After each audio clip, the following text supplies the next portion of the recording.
tell me it's 40 degrees, but it feels like 22. If it feels like 22, isn't it 22 degrees? Is there like a slight wind chill? Huh? I said, isn't there a wind chill? Or... Yeah, it's really windy here right now. Like, incredibly windy. There you go. Yeah, but you are sick too, man. So it might be that. It's like a margin for error, basically, on their part. No, the actual weather app literally says 40 degrees feels like 22. Well, there you go. So, oh, damn, I knew somebody was going to bring up. Looking slick. Man, trying, dude. I got my Coca-Cola Oreo hoodie Ooh. on. But I don't know, like, I don't know if this is going to stay on because I'm cold, but I'm sweating. Yeah. You know what I mean? Yeah. So, I do it for the people. I do it for you guys. So what's up? Just spoiling us. I just spent like the last hour trying to get everything set up, and then my Rodecaster Duo doesn't want to start up, so I'm like trying to troubleshoot it. I was like, okay, well, that's cool. All this for nothing. Well, what about your lights? Because I know you talked about you got new lights. I was testing them out earlier. I just didn't really like them for the space, so I think I'm going to try to swap it out for something else, something that's a little bit brighter, because it just felt very isolated to just like that spot. And when I was initially picking them up, I thought it was going to be a lot brighter, but you know, it is what it is. Yeah. Yep. I can't do the whole. I don't know. I don't know if I want lights in this room or not. I just can't figure out a good way. Like, Steve, your shelves, there's a split in the middle, right? Like behind your head. No, Yeah. yeah. Well, technically, yeah, they could be a split, but I just don't know how to, like, with these Atlantic shelves, I can only fit each section is small. You know what I mean? So I would have to run lights in the back. Like there's no way for me to like run lights through the shelves. What do you mean through the shelves? Like in between? Yeah, like come together? Like if I wanted lights to run here, let's point. If I wanted lights to run like along here. Right? Oh, like, yeah. I can't do that because these Atlantic shelves are every whatever this is, 15 inches, have a block right here. Why don't you just make a hole and just run it through the hole? Because I'm lazy, bro. Or just put them on the front. That's true. Yeah, but then you see the light strip when they're not on. Yeah, but you're lazy, so it just works. Yeah, but I also wanted to like I like what you have back there, Jordan. That tube light thing. Yeah, it's just the one right there. I do need to put something else right here because it's nothing. The void. So, yeah. I see you were playing with the talk to me hand earlier. Yeah, he's always over there. Hangs out right there all the time. The grip's changed. He's arm wrestling it. That's like fire, man. Be careful. Did you draw on it? Anything on it yet? No, I don't know what I want to put. That's the thing, bro. I mean, I had a stupid comment. I don't know if I want to say it though. Do it. Intrusive thoughts. I was like, I just thought, I was like, man, it'd be so funny to like on the back of the hand, I'll just draw like a big dick. That way, all my friends who play with it, you know what I mean? Like, you don't know. Yeah. Oh man. No, go ahead. Well, what did they say in what was it? In Dream Warriors, what they say? This room that's when you said intrusive thoughts, it reminded me of something they said in the movie. I can't think of it. Little blur. They talk like everything's on the open. Say what you want or something like that. I can't remember. Oh yeah, great. Now my dick's trying to kill me. Yeah, that's what he says. We keep going around in Dream Warriors. I'm trying to remember. It's when they're in the what do you call it? And he says, we just keep going around and around, putting maximum effort for minimum progress. And she says that it's all because of sexual repression. I'm pretty sure she says sexual repression. And I have to rewatch it. I don't remember that at all. Yeah. Yeah, what's his name goes, oh great, now my dick's trying to kill me. Great. Oh, I remember now. Yeah.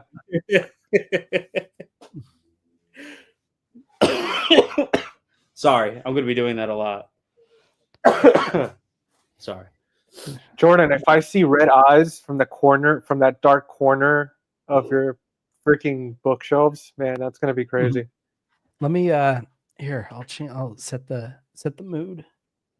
It's gonna work, dude. This remote like only works half the time. Those are nightmares, man. Those are the worst. There we are. Did you just? Oh, dude, I thought you just changed Chris's light. I swear to God, I saw it change at the same time. Let's See, dude, can you like That's green? hilarious. There we go. Ooh, why don't you just get another one, man, and just put it on the other side? Or That's you what I'm want, gonna like, a do. different- Oh, okay. Just copying Jordan. Jeez. Can you guys hear the wind? On No. my crazy, dude. Crazy. Excuse me. Look, I have something cool that I want to look. Siri thinks I'm talking to her. First of all, did I tell you guys I got a new phone? You mentioned something like that the other day. Yeah. Yeah. How was that? I got the 16 Pro, but I went from the 14 Pro Max, and I feel like I'm holding a baby phone. Like this thing doesn't feel like a real phone. I feel like this is a toy. Yeah. The little tiny phone. But check this thing out. Oh, that's Oh badass. man, I saw you did a post about that. That was Man, fast. sweet. Dude, Brother Belial is no Yup. joke. Yep. I've never ordered from them. They're so fast. They just shipped I placed my Severin order for their Severin sale 2 nights ago, and it just shipped. I think it's supposed to be here Wednesday. I think it's Nice. Very fast, man.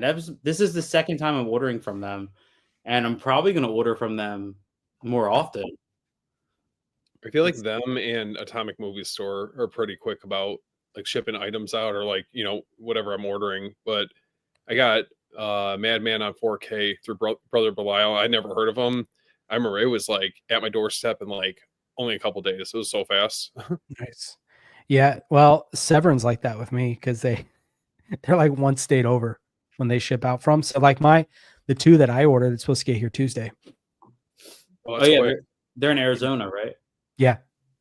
Yeah, like Scottsdale or Glendale, something I forget. I think it's Glendale.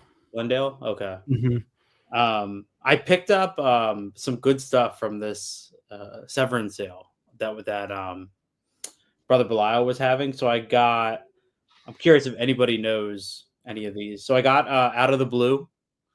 That's the directed by Dennis Hopper movie. They still had a limited edition slipcover. I finally picked up The Changeling. Obviously, That's the a good original stuff. Yeah, I finally picked that up. Who did the box set? Was that Second Sight? Yeah.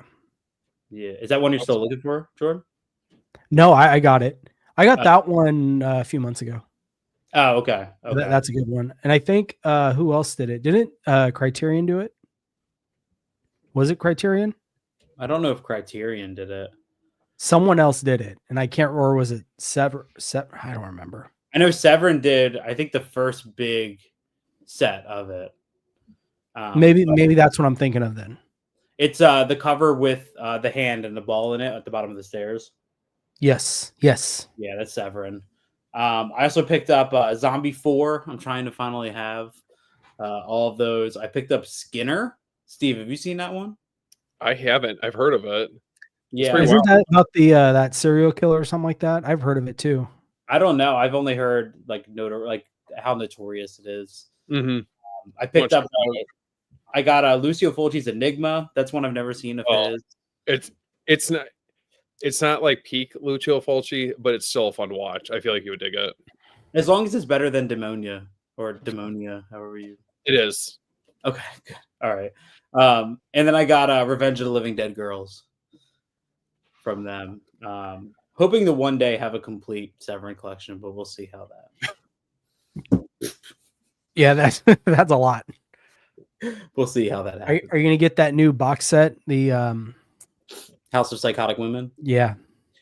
Not yet. I don't.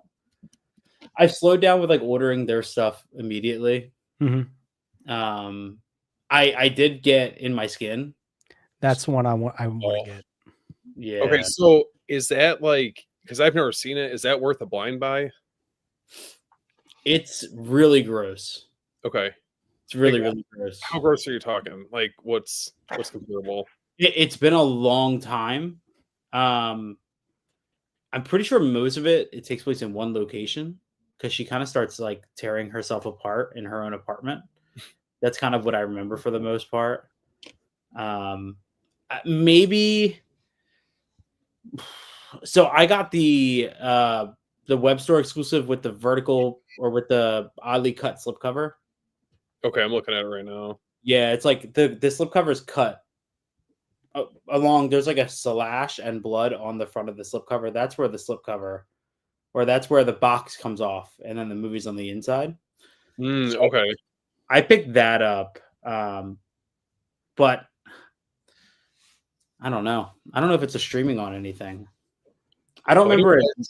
I don't remember it enough to like confidently say it's worth a blind buy. I didn't realize it wasn't coming out till May.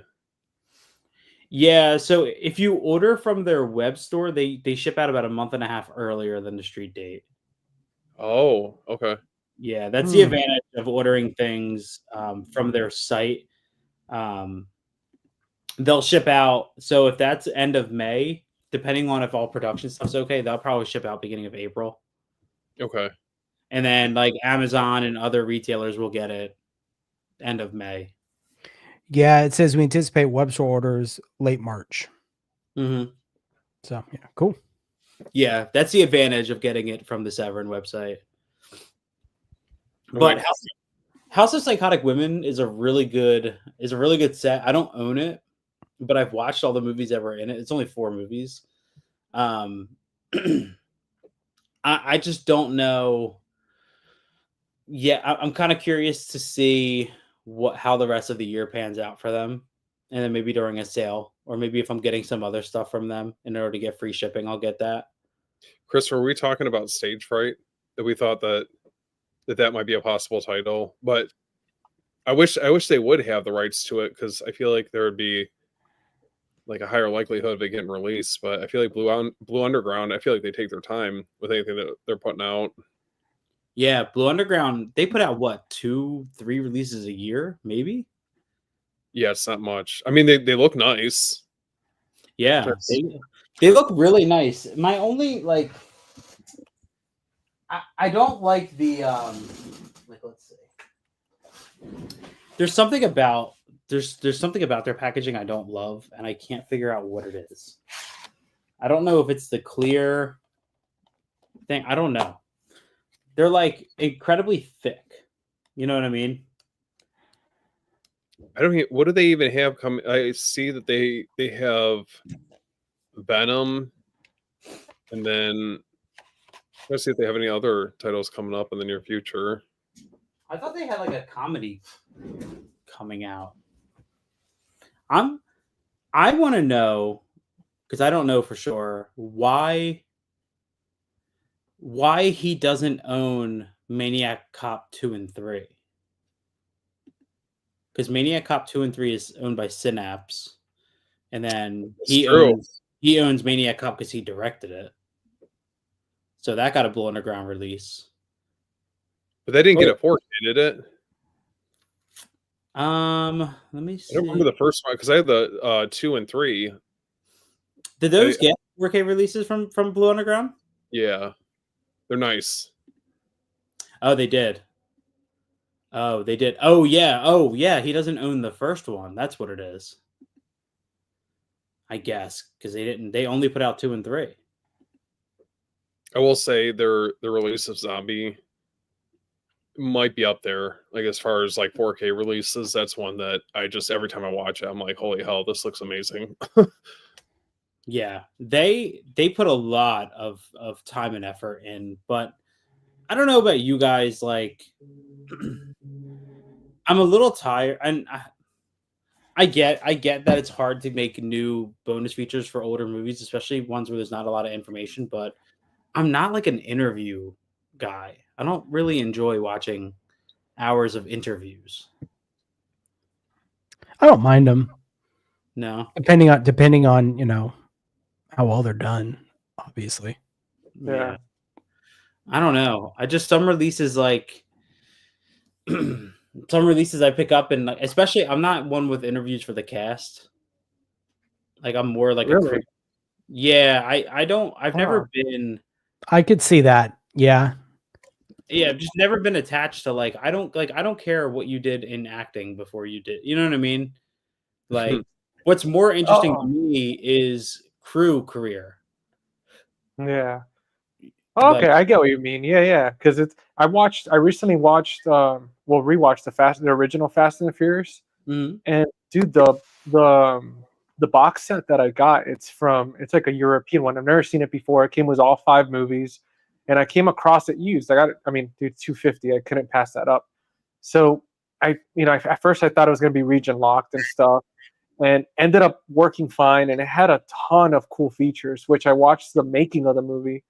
And dude, it was interesting, man. Like it was really fun to watch because like seeing them, like, they weren't talking about their careers per se. They were just talking about like the movie like experience and how some of them like had to learn how to drive stick shift and all that stuff. And seeing them, like some of them like Michelle Rodriguez at the time, and like you see like Vin Diesel when he's like starting to come up, and Paul Walker, and like just seeing them like before they started like blowing up. It was so cool, man. Like I really enjoyed that kind of like little time capsule. I remember on the first one, an old copy I had, and I used to watch it all the time. The special feature where they talk about how they souped up the cars for the movie. Was that in there? They were talking about it a bit, but there was like so many like behind the scenes. Like one of the features is what you're talking about, where they talk about just the cars, like the turbocharged cars and stuff. Oh, yeah. Dude, that one was so cool to me, showing, talking about the different intakes they used, and they broke it down, taking it to get dynoed, and this whole feature on that. That was my favorite. Dude, the director's mind was phenomenal too, because he starts talking about how he wanted to appeal it to the viewers. He's like, how can I make it interesting so when he like presses the nitrous, it just travels through the exhaust and you see the explosion. And he wanted like the viewers to really understand like how the pistons were working and the combustion and everything. And I mean, that dude, man, like I wish he would have kept directing the rest of them, because especially part 2. Like if he would have done part 2, I feel like it would have done a lot better than what it did. Dude, Too Fast, Too Furious is a terrible Fast and the Furious movie. Hey, what about Tokyo Drift? Yeah, I like Tokyo Drift. That's a fun one. I like all the cars in that one. I mean, that was my favorite kind of cars growing up, was all like imports and stuff like that. JDM. Oh my god. And seeing Tokyo, man. Like I love movies where you see like the actual cities and get to explore, and that's because I mean the thing with Tokyo Drift, it felt very high school, because that's what they were in the movie. They were like in high school and stuff, so it kind of felt like a teen drama. But seeing the actual city and seeing them like drifting through it, and I mean, dude, that was so freaking sick. The whole scene, that that famous shot in Tokyo, the big four-way crosswalk, and they drift around that with Tim Allen's son from Home Improvement. Oh wait, no, oh yeah. But when he was in the beginning, when he wrecks that freaking when he wrecks this, what was it, Corvette or something that he was driving? Oh, that was him. That was Tim. Yeah. I forget his name. What does he say? He's something about a Borla exhaust. He was just calling him out on it. It was funny. You know what's really funny about those though? So Fast and the Furious was incredibly influential to my love for cars. Yep. And when I got older, I had a Mark I Audi TT that we did a big turbo for, and I started getting into car culture and stuff, and I loved it. And I actually started liking those movies less as I actually got into car culture, because it's pretty well known in car culture that Fast and Furious did more harm than good, because it gave off this very this very like unattached representation of what the community was. It was a very like California viewpoint of what the car culture was. And then of course like the exaggerated NOS and all this other like stuff. So it's funny when I started surrounding myself by people who like cars, I'd be like, dude, like I used to watch Fast and the Furious, and they're like, yeah, that's bullshit, dude. That's not. That's kind of how it was, because I was doing when I had my STI. I mean, we had a car group of that, and that they would dog it so hard. But it's funny, we'd always play that the Tokyo Drift theme song. You guys know what song? Oh yeah. We'd crank it. We'd pull up the car meets and stuff like that. But you were saying it was funny, even like once you start to know more about cars, seeing some of the stuff in the movie is very, like you said, yeah, it wouldn't really happen like that. That's a little like in the first one when Brian's floorboard falls out. Now, like, why does that happen? Yeah.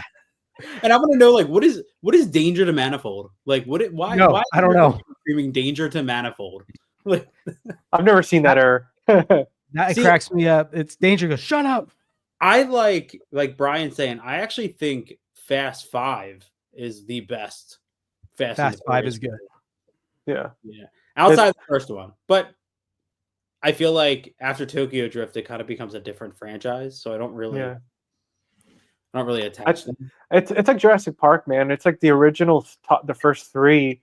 I mean, honestly, like to me, the first one ended in such a way that it never needed any other ones. And I mean, I know, like we know it was a cash grab, and it was kind of catering to the audience and the whole hype.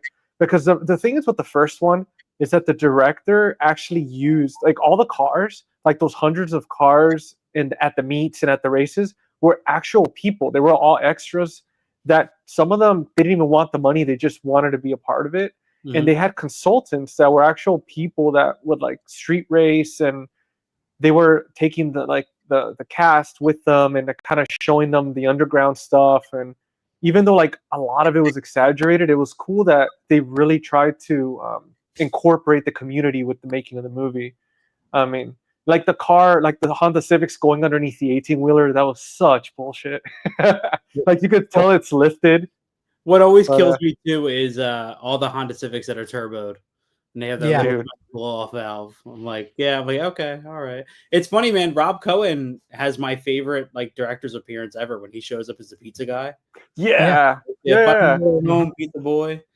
It's your goddamn street racers. That's like my favorite moment in that movie. All the obnoxious spoilers they put on the back of the Civics. We're like, but you know what though? Like we had people in our. I was not in JDM. I was more into the Euro. So all my friends had Volkswagens and Audis and stuff. Mm-hmm. And the Euro and the JDM scene were kind of on different sides of things. GC, your dog is fucking with your cat heavy right now, bro. I'm watching from the stream, and I'm just like, oh god, leave him alone. He's just trying to sleep. He's about to get over it. Does your cat have a mustache? Yeah, he has a mustache. Oh, there it is. Your dog's just trying to, just wants to be around it. It's all at once, trying to be its friend. Dude, he's obsessed with him, man. He's constantly watching him and laying next to him, and it's so funny. Yeah, that's funny. But yeah, like JDM stuff was kind of like, I mean, not now, but when I was younger, we kind of looked down on it. We were like, all right, whatever, get your little 4-cylinder 100 horsepower Honda out of here, because we were paying 3 times the price for parts to put into an old Audi than you guys were for a Honda Civic and all that stuff. Yeah.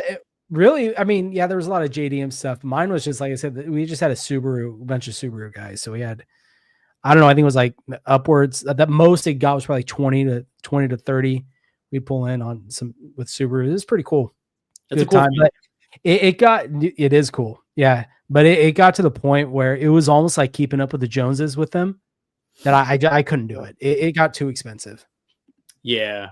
I used to be a part of this club that's pretty widely known called Clean Culture. And we used to go out to all these shows and all these meets and stuff. And I remember going out to the Poconos for a meet, and that was one of the coolest experiences ever. I actually had a friend, so my buddy Pat, who's a BMW guy, going to this meet meant a lot to us because Pat was moving. He was moving to Florida with his girlfriend, and we were kind of all bummed. We're all driving home. We're kind of cutting through Philly, and it was 4th of July. We were driving home, so the fireworks were going off in Philly as we're kind of coming down 95. And it was great because I'm driving next to Pat. It was like just one of those weird little memories I'll never forget. It was like something out of a movie. Mm-hmm. Yeah, it's cool. That's man. pretty cool. We did stuff like that going through. We were in the Bay Area and going through all the mountains over there, and just flying, going like 90 in these like 5-lane highways. It was fun. It's good times. Which Subaru did you have? Did you have a Blob Eye, or do you remember? No, it was. I think they called it the Raptor Eye. So it was it was a 2017 STI, and then was like the next year, 2018, they threw in the nice, drilled rotors and all that, all upgraded stuff, and yeah, that was the one I had, and then I sold that, and I got a Challenger. Ooh, Challenger. That was fun. That was fun. Straight piped it and all that fun stuff. So, dude, I used to have an RX-7, a 1993 RX-7. No way, dude. Oh, Did you really? Yeah, man. It had racing suspension, like the whole 9 yards. Had a small turbo on it, and I bought it from a friend because he collected RX-7s. And this one in particular was all white, and it was convertible. And convertible is pretty hard to find at the time. And this was back in like 2006. Maybe around there, 2005, when I had it.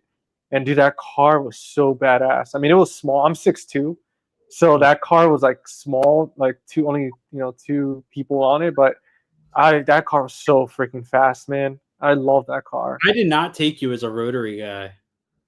Yeah, man. I mean, well, so back then, dude, I always had a Honda Civic, always, because it was so easy to find. Like I would always buy like between 92 and 94 Honda Civics. Because you'd get them for like $1,500 down here, to the most $2,500, and you just fix it yourself. Like that car is so easy to take apart. But then my buddy had it, and he sold it to me, I think, for like $3,700. I mean, I was like, holy shit, an RX-7, and hell yeah, like I'll freaking take it. Because I got into it originally because he had like this badass one that I really wanted. That was all red. It was a lot newer. Hard top and everything, and he had like a big turbo on it with the full get up, but couldn't afford it. So I was like, hey, I'll settle with the brother of it. But yeah, man, like that car has my heart. So to you guys, what is your favorite? Because like, I think of Fast and Furious, and I think of the Supra, and I think of the Charger, right? Those are like the two cars to me I immediately think of. But I love Brian's Eclipse. I even love Jesse's Volkswagen Jetta that he has, the white one. Yeah. But to me, the Charger is kind of like the perfect representation of Fast and Furious. When I see that car, I think about Fast and the Furious. Like twisted the chassis going so fast, so much horsepower. Yeah. He's like, I've never driven it. What? It scares the shit out of me. So much as that car did.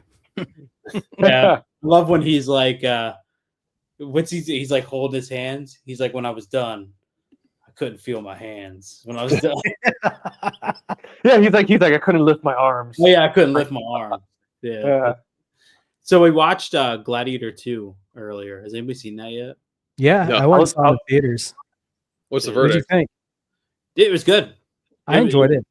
It took a little bit of like research on her and I's part to figure out exactly how all the characters like came together. You know what I mean? It took a little bit of like, okay, who was this person? Who was that person? Like it took a little bit of figuring it out. But I thought it was good, man. I thought Paul Mescal was great. He did a good job. Yeah, Pedro Pascal was good. The story was it had me hooked. Like I was rooting, Yeah, the two brother Caesars, the crazier one. I loved his character. Yeah, him and what's the monkey? I forget. I already forgot. Dundus. Yeah, Dundus. And immediately made me think of Caligula. Yeah. His character, exactly. Yeah. When he nominated him. I thought it was good, man. Like Mhm. I don't know. It's nowhere near the first one. No, Like, you can't beat nope. that. Yeah, nowhere near. But Hey, but that sea battle was pretty sweet. yeah. Oh, I haven't seen it. Don't you spoil it. It's in the trailers. Oh, thank God. Okay. That one's in the trailers. Yeah. I'm gonna watch it tonight. I'll pick it up on 4K. Like, because I have the first one. I upgraded the first one to 4K when this got announced. Yeah. So I'll pick it up. I thought for some reason that already came out. That doesn't come out till March. I think it got delayed. How does Nosferatu have a 4K? And I don't know. Not out yet. Mine just came in. Ooh, Dude, show us again. Yeah, that back there. Nice. Damn. That showed up. Are you guys seeing The Monkey this weekend? Oh yeah, I'll be there. This coming. Yeah, I'm gonna get Thursday night. I think I'm going. Yeah, I have to see it. I'm going to be on a podcast about it. The Average Reviews. I'm going to be on their show about it. So we got to figure out. I'm off Friday, so we'll probably go see it Friday night. But I love the fact that they're playing that movie in churches. I saw that. I was like, what in the world? Yeah. It's good marketing. You know, it's something unique. Its world premiere was at a church in California. I don't know. That's what kind of church? You know, that's what I want to know. Because you wouldn't think, like, from the surface, reading it, like a church would not put that movie out or at least premiere it. I mean, I don't know if it's like, hey, we love your movie so much, we're gonna probably not. But I'm sure if they offered up some bucks, enough money, we'll get it. Oh yeah. Yeah. Oh, yeah. I got this in the other day. Oh, I want to grab 4K Life Force, dude. But this slip cover's nice. So I was gonna ask you to pull it out because it looked like it had some sheen to it that I didn't know. I didn't know if it was a protector. Or... No, it does. Oh, here's this. Yeah, that's sick. But yeah, no, it does. Let me see if I can get it out of here.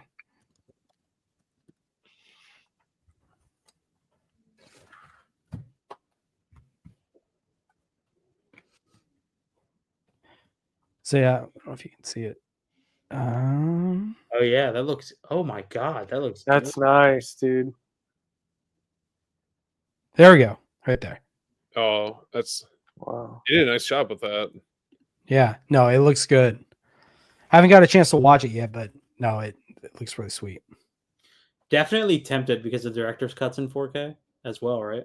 Yeah, you got both cuts on 4K and their own discs. I have the Screen Factory one, but I only ever watched the director's cut, so I never watch it in 4K. Yeah, and then I got this. I haven't watched this one yet, but Cruising. Oh hell yeah! How's that like faux leather feel to it? Is it? So I mean, you can tell it's not real leather, but it's got the texture. Definitely. You know what's funny is because even like Cruising is embossed too. Oh, right there, the lettering. Oh, but yeah. When they announced, so when this got announced and they did the tease, the zoomed in of leather, I didn't realize until I opened this that this is what they were teasing with that leather. Because the same month they released Leatherface. I was like, oh, it's Leatherface, but no, it was for Cruising. That little tease. What did anybody get the Arrow Texas Chainsaw Massacre 2? No, I heard. No, I did, but I'm still waiting for mine to come in. I heard mixed things on it. Is it the same transfer as Vinegar Syndrome one? I think so. I think, but I heard that the Dolby Vision doesn't work on some players. From what I understand, it's a black screen. Yeah, that's what I heard too. But a lot of people didn't know they put that movie out on Blu-ray before, in like a deluxe. Yeah, edition. Yeah, it's pretty. It's really nice set too. Yeah, I used to have it and I remember when I got the Vinegar Syndrome 4K, I sold that, and I sold that thing for like $100, man. That Arrow one. Yeah. Do you still have your Arrow Reanimator set? Yeah, I have that and Bride. Yeah, nice. Yeah, because dude, these are cool. Like these like hold such like a weird sentimental value to me. Well, especially that Bride one's really nice. Yeah, this is really cool, and I don't know when this will ever get another. Well, that thing, I mean, that's like Yeah. an old like original, like back in the day. Dude, that's cool. Yeah, it's like it's not a hard box; it's like paper. Mm. And then this is cool too. So this is the comic. This is that looks like with the heart on the back. And then it's like one of those, what do you call it? Case. I even still have the J card Nice. for. I save mine, man. I always do. I like having it, man. Oh, it has all the info and details and stuff. Yeah, I just have a little. It's on in my little shelf back here. I have them like a stack of them. I always end up like somehow. I think I told you, Jordan, like way back when we first became friends, that I like threw them out, and I didn't realize that they fit inside of the umbrella box. So I just got rid of them. So I have a couple umbrella releases that I don't have the numbers. Yeah. Like, Oh man. Yeah, I have like when I first started, like my the steelbook of the what is it, 2018 Halloween started the trilogy, that steelbook set. Mhm. The little slip that goes over it, I ripped it up and threw it away when I first got it. Yeah, I know. There's a couple of them that I don't have anymore. So Steve or GC, have you guys picked anything up? Trying to think what I got. I've been honestly this past week, I got a lot of like, I've been working on like buffing up my VHS tape collection, so I got a lot in for that. But yeah, I'm just waiting on like a handful of pre-orders. Like I have Uncle Buck and Summer Rental coming in this week. I'm waiting for Cruising. Trying to think of some of the other ones. I feel like there's a couple more titles that are coming up or are on the way. And then Vinegar Syndrome, my order was it's like literally in town right now. And I was like, oh great, it'll be here tomorrow. And then I look at the calendar, it's fucking President's Day. I'm like, yeah, okay. No Yep. problem. Just wait till Tuesday, I guess. Yeah. I went a little not vinegar, such a second sight heavy this past week and a half. I got so many. Did you? You're out of control, dude. Well, Yeah, I'm trying to catch up. Like I said, I'm trying to get, like, my goal is to get all the second sight ones. So I got like, High Tension came in. That's a good one. This one I watched. Yeah, Host. That one was okay. It wasn't terrible. This one, I'm really happy I got this one. Did you watch it? Have you seen it yet? I did. Yeah, I watched it yesterday. Huh? What's the verdict on it? I was bored to tears the beginning. Okay. Like, do you guys know the story of it? Mm-hmm. I know, Okay, like so, the premise. yeah, so right up to where they, go missing, I was bored. I was thinking like, I'm not gonna like this. And then it started getting into like an investigation and trying to figure that I did enjoy. So just that first, like, the first third of it, I wasn't that much of a fan of, but after that, it picked up for me. That's what I heard. I heard the beginning of it was a little bit of a challenge to get through. It's very pretentious is the best way I can describe it. Mm. Just how they speak. It's very, you always hear artsy fartsy, very eclectic. I wasn't a fan of the beginning, but yeah. I've heard some people complain about the transfer between this and Criterion's, saying this one, but I thought this looked great. Thought it looked excellent. It looked really good. So I don't know. What else? Did you grab anything else from Second Sight or? Yeah, one more. So what was that? 4? This is my 4 Dog Soldiers. Oh, hell nice, yeah. Dude. Man, I still gotta see that. But this artwork, dude, like, that's amazing. Yeah. So my wife got me, they made a whole book. It's called Sausages, The Making of Dog Soldiers. What? Yeah, it's right here. Let me see. Just some light reading. Sausages. That's hilarious, dude. Nice. What the hell? It's let's see, 381 pages. Oh, that's a light read.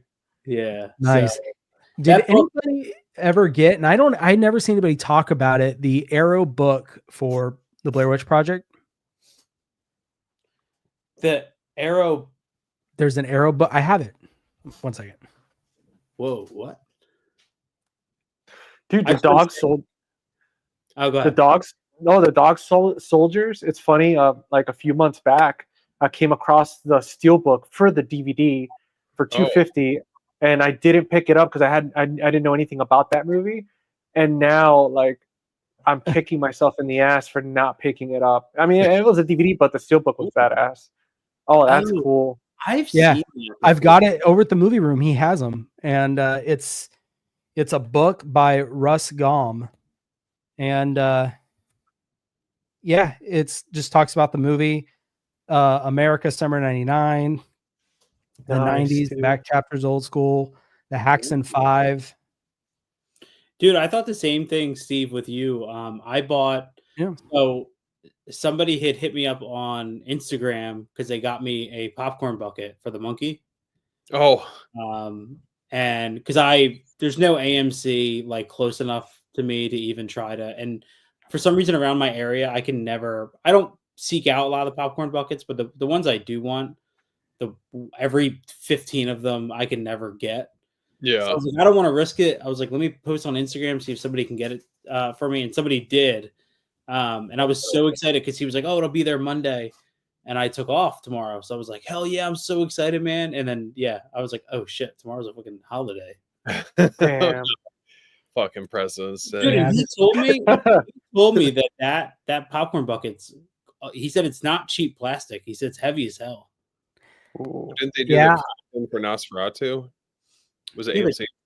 No, that was I don't know who that was, but I saw that in person, and that thing was flimsy as hell. Coffin? Yeah. Yeah, I don't have an AMC near me. Like the closest one is probably 4 or 5 hours away. Jeez, man. Wow. There's no way. There's a bunch of books actually about. So that book, that Arrow one is on. Somebody's selling it on Amazon right now for $22. Yeah, I can't remember how much I paid for it. And then there's another book called 8 Days in the Woods and Making of Blair Witch, and that's $24. Yeah, but could you use the Movie Den 10 discount? Oh. Good. It's like the producer of Blair Witch Project commented on my YouTube review for it. Oh, that's awesome. Oh yeah, so he has That's it. cool. It's $25, 10% off. Yeah, you are right about that. Do you guys think... Let's see. Go ahead. Oh no, I was just gonna say because I know I meant to bring this up earlier, but you guys pre-ordered the Reanimator box set, right? Mm-hmm. Yeah. Do you guys think that any other label is going to end up doing their own, or do you think that Ignite is gonna? I mean, at least in the States, definitely no one's gonna do it. Okay. I think, but I feel like if anyone's gonna do it, they would have announced it already, right? Probably, because if I would think Arrow would be redoing their Blu-ray into a 4K.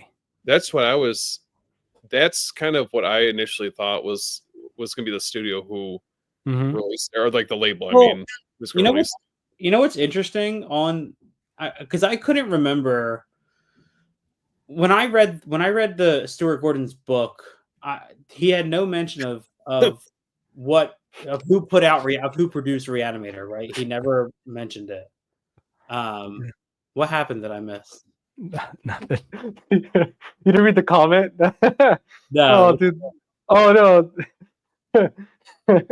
no. He said, "I still have my Dune." I don't even know how to say it, Dune. Oh, there we go. Oh yeah, the Dune with me. On That's amazing. The Arrow Reanimator, it says that it's a Reanimator production, trademark of Reanimator Productions. So I don't know who owns I don't know if it's owned by somebody who could sell it to European. That's what I was wondering. Maybe this Ignite one is the only one. Because Arrow had the rights for isn't it the UK rights for Dress to Kill and Texas Chainsaw? I wonder if that's maybe like a workaround where they could potentially do their own. Yeah, but I don't know. I mean, looking at that Ignite one, I can't see myself going with a different version of it. That thing, it looks good. Yeah. I just wonder what the packaging is going to be, because to me, looking at it, it's oddly shaped. So yeah. is it a slip box? Is it like the old what was it? The Titans of Colt that has like the flap, like the magnet? Yeah. I don't know. And I think I haven't seen any pictures of it. I think all those pictures are like designs. You know what I mean? They're not actual photos of it. They're all just rendered. They're all graphic. Yeah. So I don't know. I don't know what embossing. I don't know what's debug, what's gloss. I don't know. Yeah, I have no clue. What's up, Frank? What's up, buddy? Frank. Man. So looking at it now, let's see if I can get like a good. Chris. What's up, man? What's up, 80s? Have you guys gotten anything from Ignite before? I've never ordered anything from them, so that's kind of why I'm like, I kind of taking my time with picking this up. I have their it's the one other one that they put out. It's funny, you go on their website, man, and it's all Reanimator, like their whole I have the Invaders from Mars. Oh, okay. Standard. It was great. I mean, really good. So looking at this now, it looks so it's a perfect bound book. There looks to be. Are they region locked? Ignite? Well, they're 4Ks. But it shouldn't be. Oh, okay.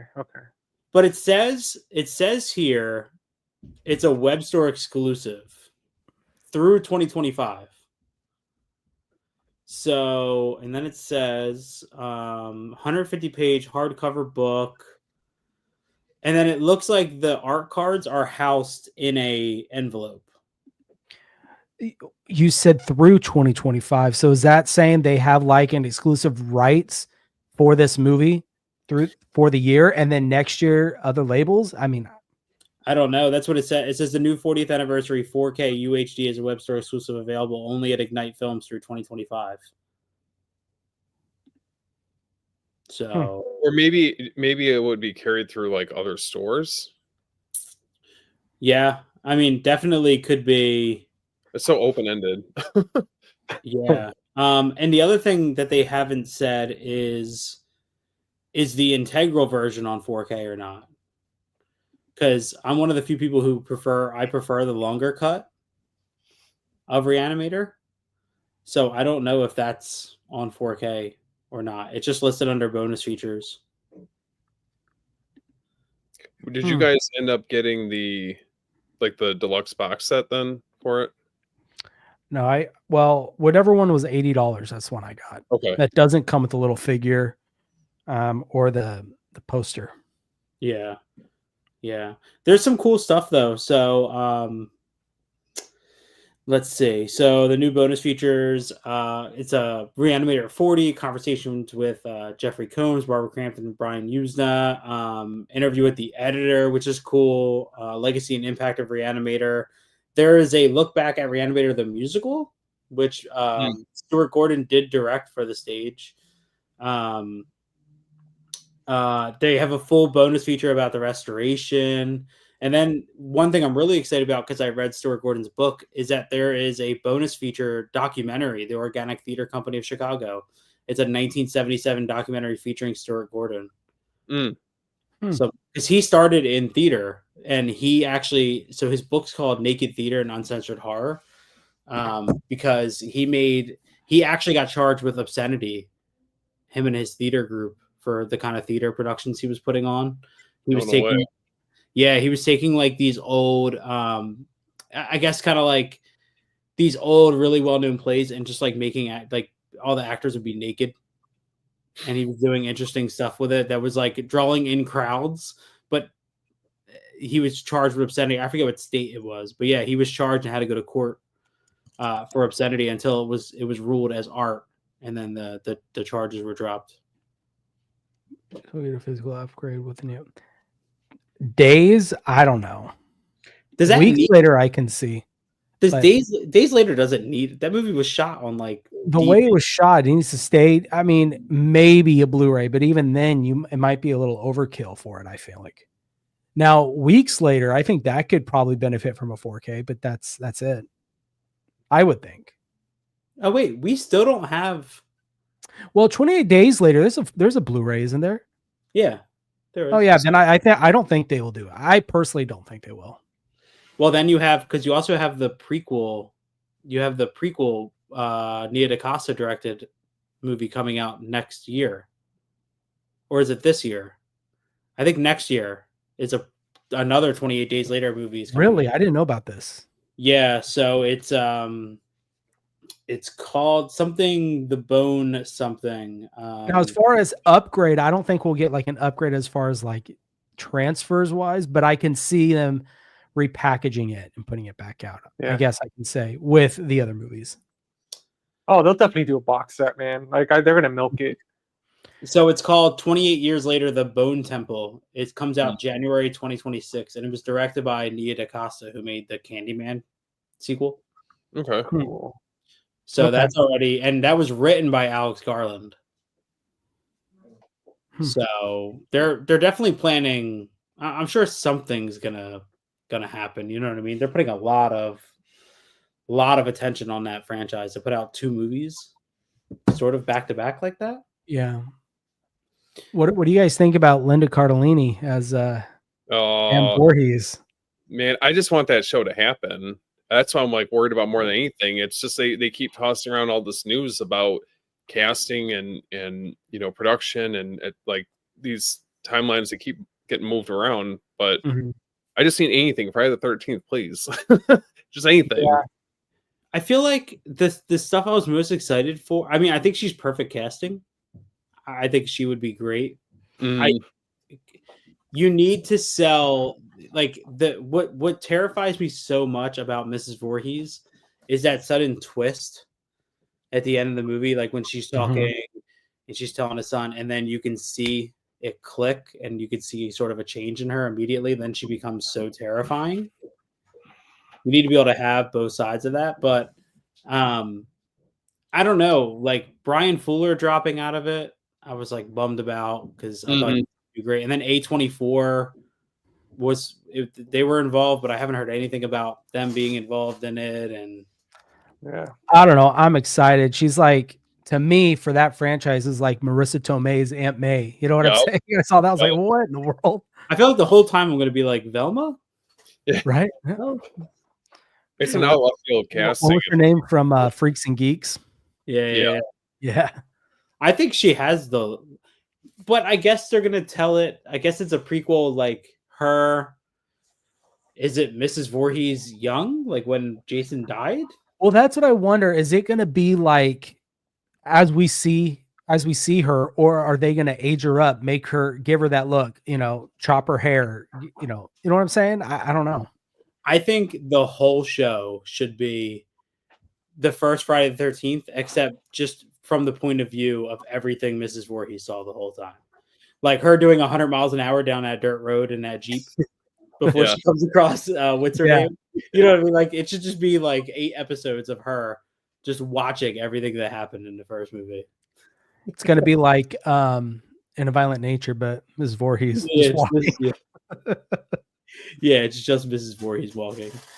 Oh, do you guys think that they're gonna do something where like they show her kind of like pregnant with him and like the whole like him being born and kind of them seeing him all deformed as a baby and stuff like that? I think you're gonna see him cut his own umbilical cord with the machete. Yeah. A baby one. Uses a butter knife. Oh. I could see them doing kind of flashbacks though. Yeah. Frank just brought up that movie Mads, which I haven't seen yet, but that's getting a German release, I think. I think I saw that's one I've heard about, but I haven't seen yet. Is that a Shudder movie? I thought that was a Shudder thing. Mads. It has a great poster. The poster of this is insane. Yeah, it's on AMC. Paul Dano. Wow. He could pull it off. Yeah. He's a creepy dude anyway. Who is Eli Voorhees? Who's that? Did I miss something? It's gotta be The father? Papa Voorhees. It'd be great if the father had the same deformity, just older. Like he looked exactly like, you know. I mean, I thought. There you go. Okay, we're supposed to be that character. Okay.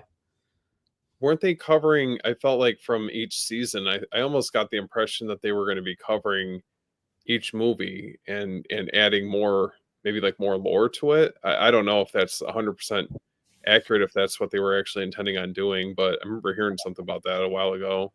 Dude, I would love an entire season of a show about Roy the paramedic. Yeah.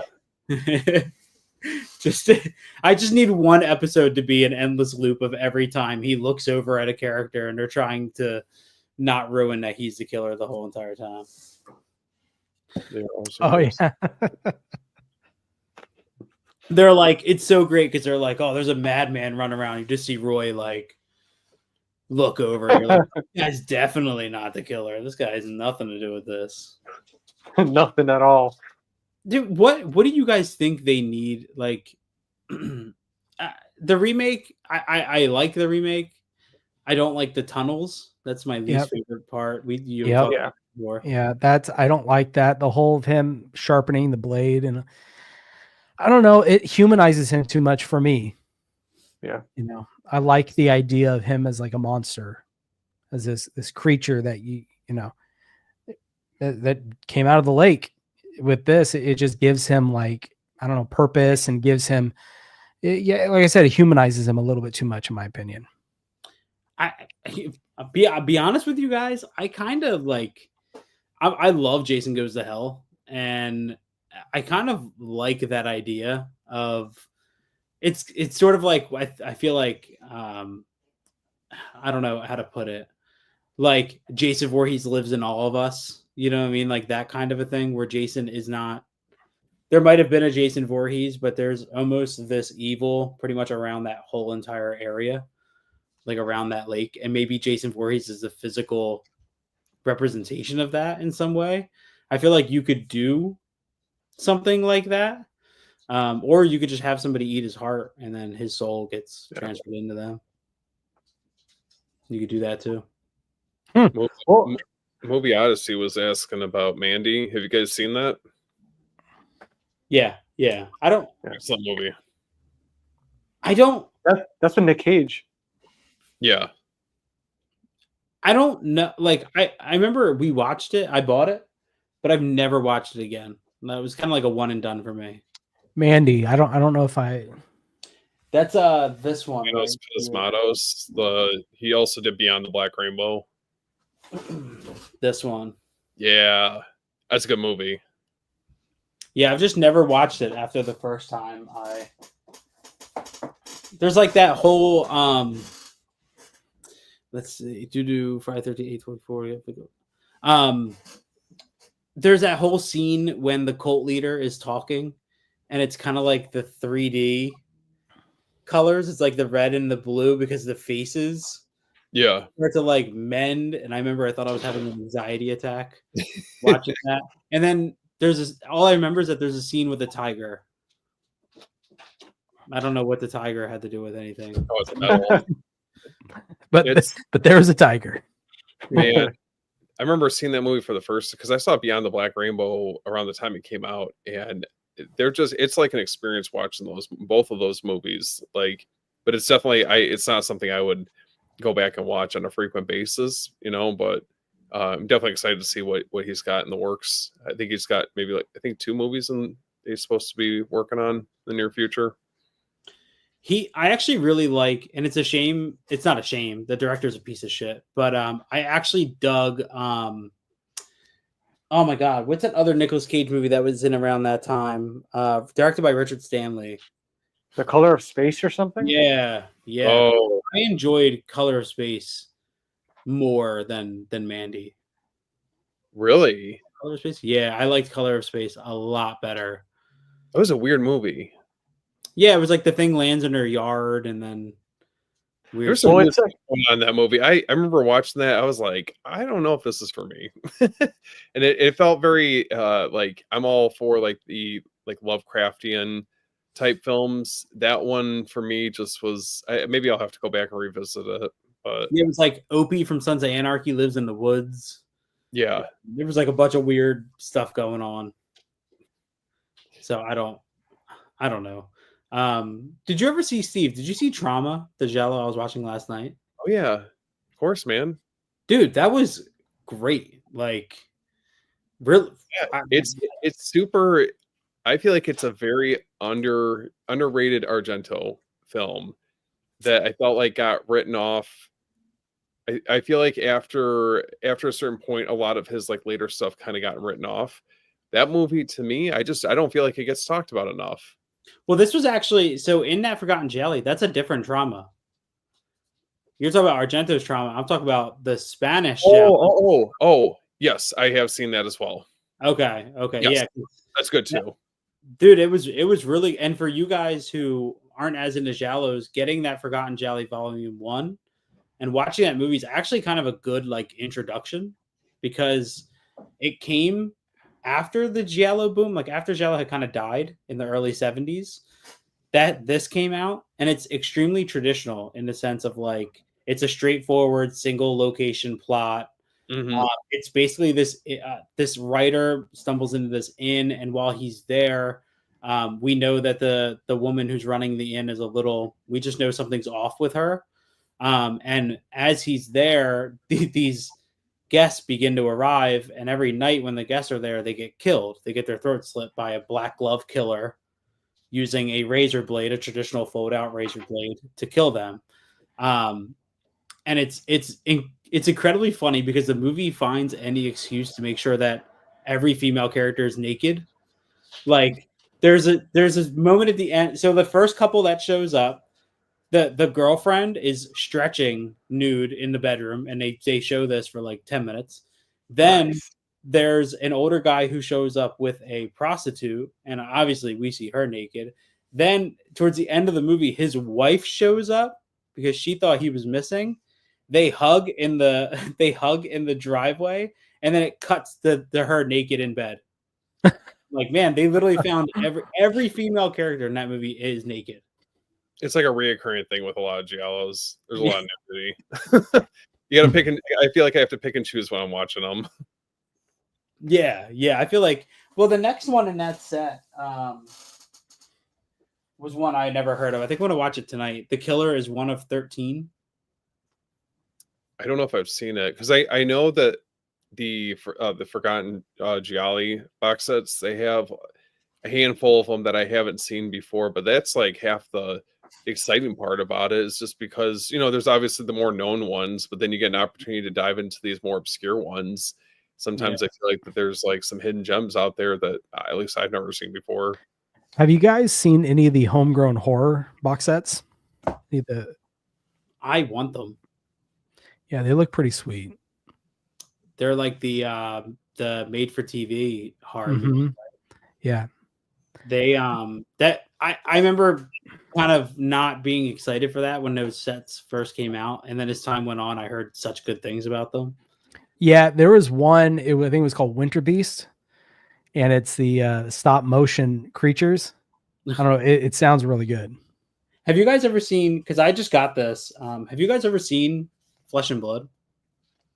No. This is a Paul Verhoeven movie. You know, RoboCop, Starship Troopers, Showgirls, Basic Instinct, and Rutger Hauer. And it's, I don't know. It's like a medieval.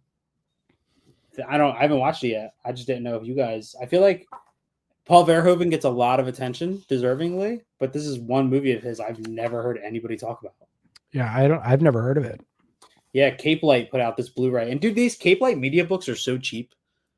Like this was like $19 on release day for it. I don't have any Cape Light stuff. That's my Yeah, second. that's really nice. That's a really nice freaking like book, man. Yeah, because I know Umbrella put this out. Give me a rundown. What to expect? I've seen. Ooh.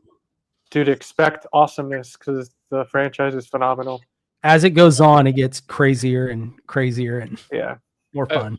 Would you guys agree that out of, I think, like the major horror franchises, I feel like that has the most rewatchability? At least I feel like that. I don't know. Maybe everyone's a little different in that regards. I come back to them pretty frequently. I mean, I'm a massive Halloween fan, so I can always go back and watch those. But that, like you said, that's just me. Mm. I think Nightmare on Elm Street has a big rewatchability too. For sure. Minus the second one. Really? I'm not a fan of like the second Freddy's one. Revenge. The whole idea, I know a lot of people do. I don't know. The whole thing where he like goes out into the pool party and just goes and scares everybody. Kind of takes out the idea of him only being in dreams for me. So that's my only gripe. Am I the only one who, when I was younger, questioned the time loop sequence in part 4 of like a broken DVD? Oh, yep. I know what you're talking about. Dude, that's one of the coolest moments in any of the major franchises, when they just keep playing that over and over again, and it just keeps going. That goes on for like, I feel like 10 minutes, that time loop sequence, until they finally realized, and I was like, oh, my shit's not broken. But no, Friday the 13th, man, I actually think as time goes on, I learned to love the ones I didn't like as much before more. Like, I still think Final Chapter is so Jason Lives is my favorite, but right next to it is Final Chapter. I think Final Chapter has the best characters. But I still think Friday the 13th Part 2 is better than 1.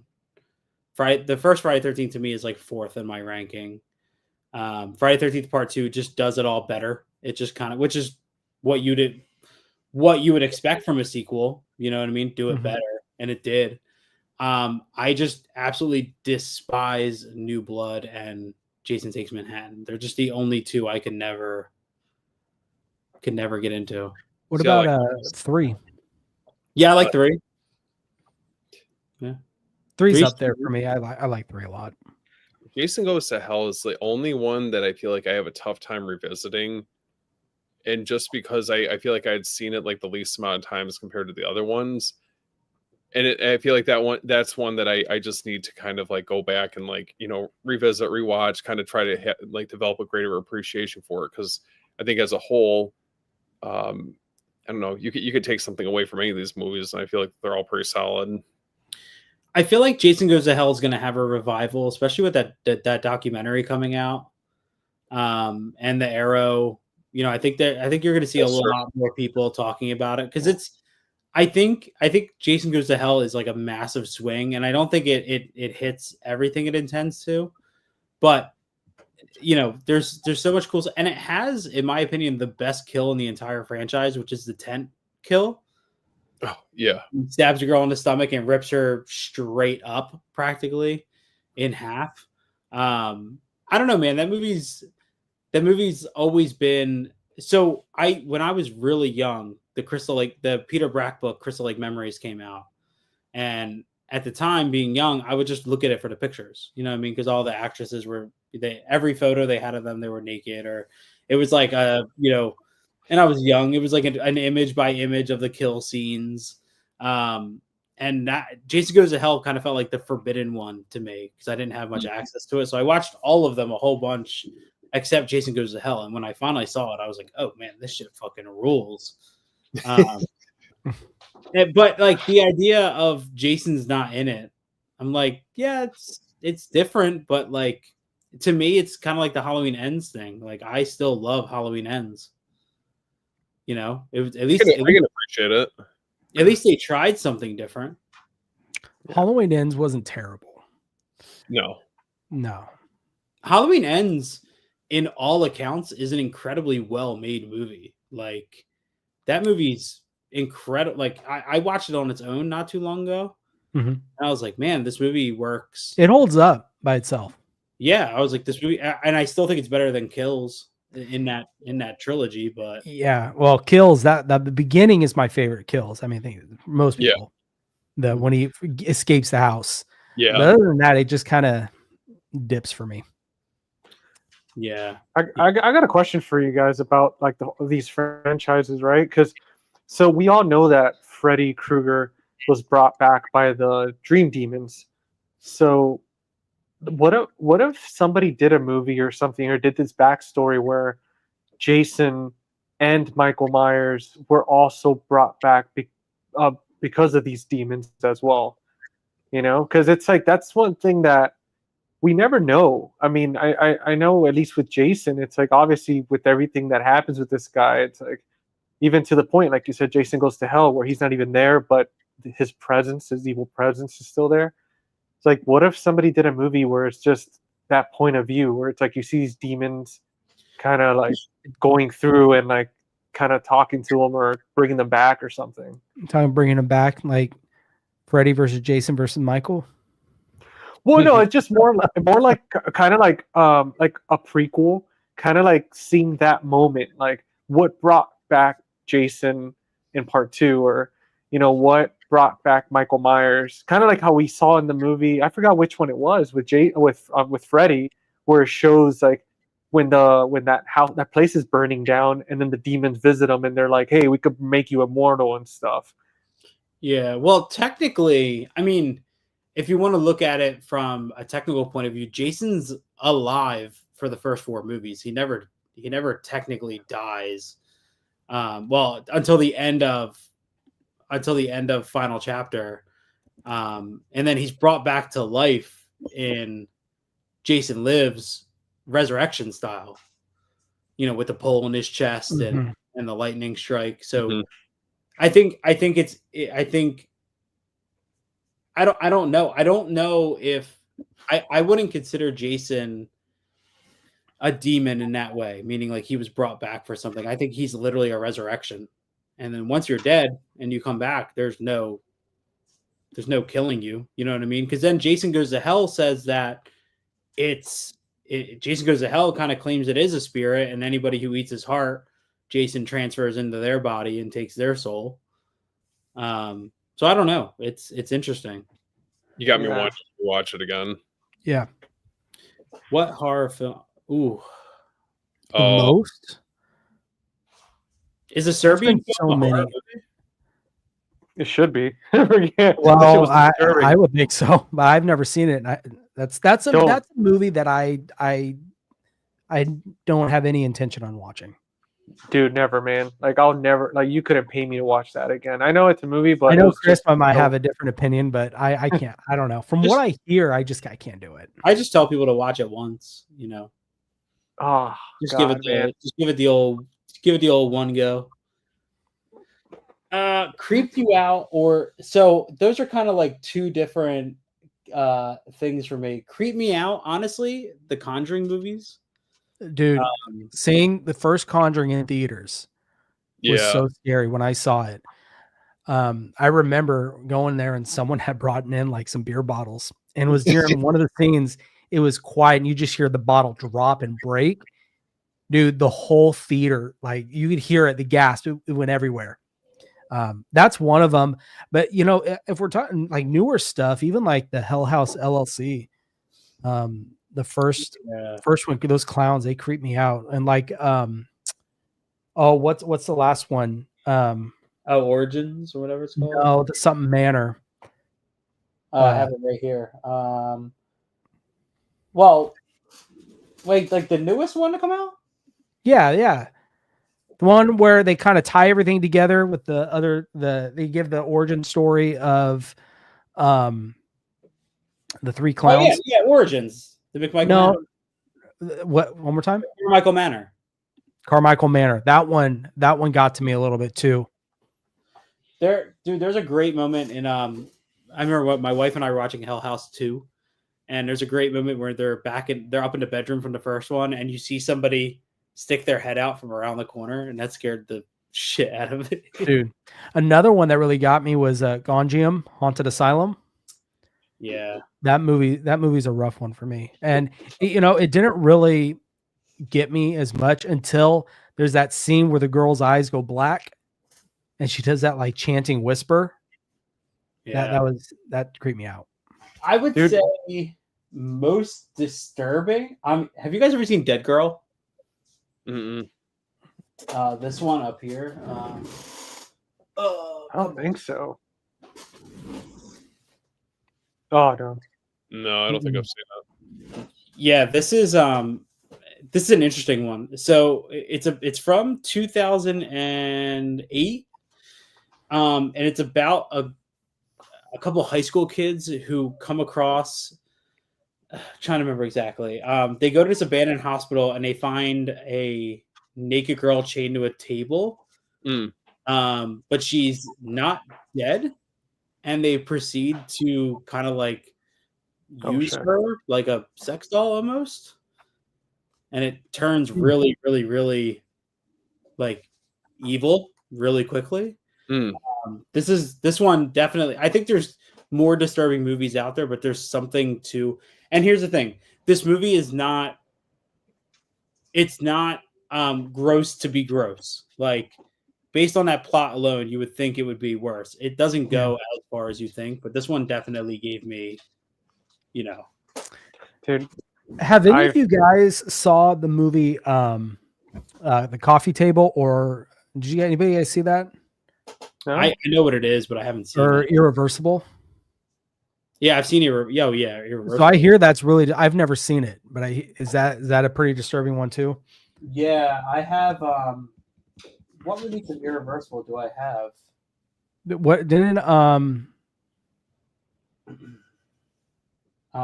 have. Who did it? Was it Studio Canal? They did one, I think. This is Altered Innocence, sort of Vinegar Syndrome partner label. Okay. Is everything good because our names disappeared? And oh shit, they did. Oh well, when I do that, they'll pop up. Oh, there we go. Okay, my bad.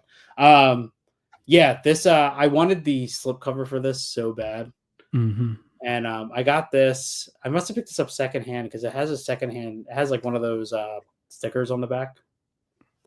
Oh, I got this at the archive in the pre-owned section. But if you ever watch this, if you ever watch it, I prefer the straight cut, which is when the movie's told in chronological order, over the reverse cut. So the movie's told backwards in the theater. Okay. Yeah. I definitely prefer. For years, the straight cut wasn't available. Now that's sort of become the standard for it. And I feel like I got to watch the original cut first, just to at least get that, and then jump into the straight cut. It doesn't. I don't think it makes the material more or less impactful. Okay. You know what I mean? Mm-hmm. But like that, even more than Irreversible, though, Enter the Void is another one that's really. Oh yeah. That one's freaking love that movie. Enter the Void. And Jordan, for you, there's an overseas Arrow limited edition box set for this. That's really, really nice. You're just calling my name right now. That I think goes for I don't think it's too expensive. But this movie, just a heads up, is 161 minutes, and it's pure mayhem almost the entire time. Really? Dude, I haven't seen the director's cut. I have to get that. Yeah, I think the Arrow one is the director's cut, I think. Dude. Have you guys seen, I don't think you guys have seen this one. I know I talked about it before. Yeah, you talked about the bitch chapter. Dude, oh yeah. This one and taking of Deborah Logan. Jordan, I don't know if you got I just picked it up. I haven't watched it yet. Dude. I know I need to watch it. From what I can, just like the trailer and stuff, the whole like amnesia thing looks pretty creepy. That's kind of. Did you guys ever see The Demon Disorder? Mm-mm. So that's an Australian film. Umbrella put it out as a slipcover, and it's a pretty good movie. But it delves into the whole kind of amnesia. Not amnesia. Alzheimer's? I think that's what it is. Alzheimer's. Yeah. Alzheimer's. The Demon Disorder? The Demon Disorder. And the whole idea is they play on the idea of someone having Alzheimer's, or like sundowners. So when that happens, I don't know if you guys know what that is. Sundowners, when the sun goes down, that's when everything kicks in. And the idea is they play on that, but it's a demon that takes them over in a way. Oof. And the movie is about these three brothers that they took care of their father that this was happening to. Well, their father passes away, and they kind of separate. One brother goes, he wants to go wants to move past it, starts a business outside of town. Well, then his other brother comes back and says, hey, look, I need your help. Our younger brother is showing the same conditions as our father did. I need your help to come back and fight this with me. That's what the movie's about. And dude, it's a good one. Definitely check it out. I definitely want to check it out because it's Australian horror, which is wicked. But one thing that came up, because it's a Shudder movie, so just so you guys know, it is on Shudder. Body horror, practical effects. It's awesome. Was I the only one slightly underwhelmed with When Evil Lurks? I like that movie a lot. I like it a lot, but I heard so much about how disturbing that movie is.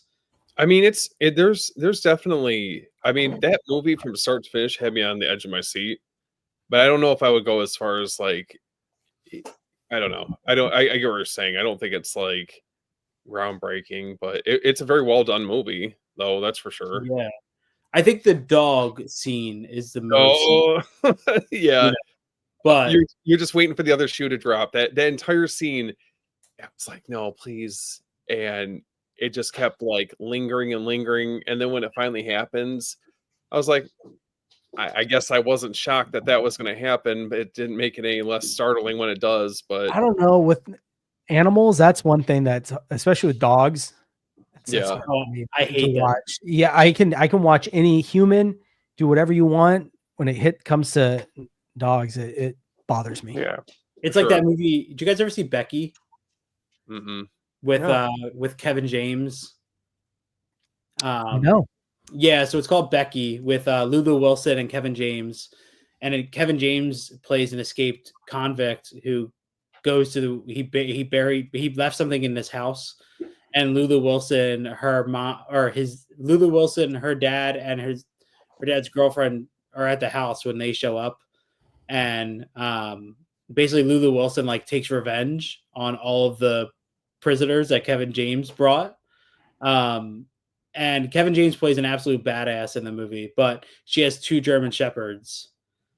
And oh man. And yeah, there's one unfortunately gets killed, but the other one gets slammed in a van door, and it just like the 2 scenes that I skip. Yeah, damn, I have German Shepherds. That'd be a hard one for me to watch. He's back here somewhere right now, running amok. Yeah. Well, that's like John Wick. I can't watch that. Oh yeah, dude. I will skip to just right after that happens, and I'll watch it. That's my wife and I just rewatched John Wick, like out a couple weeks ago, and that's so sad, man. Like, dude, it's hard. I want a John Wick movie that's just responses of people finding out that John Wick is involved in something, because when John Leguizamo finds out who's car, everybody's so stressed out when they learn. Yeah. John Wick, they got John Wick involved in something. Everybody, and like the beginning of John Wick 2 with I forget his name. I know him from Bad Boys 2 and Armageddon, the Russian guy.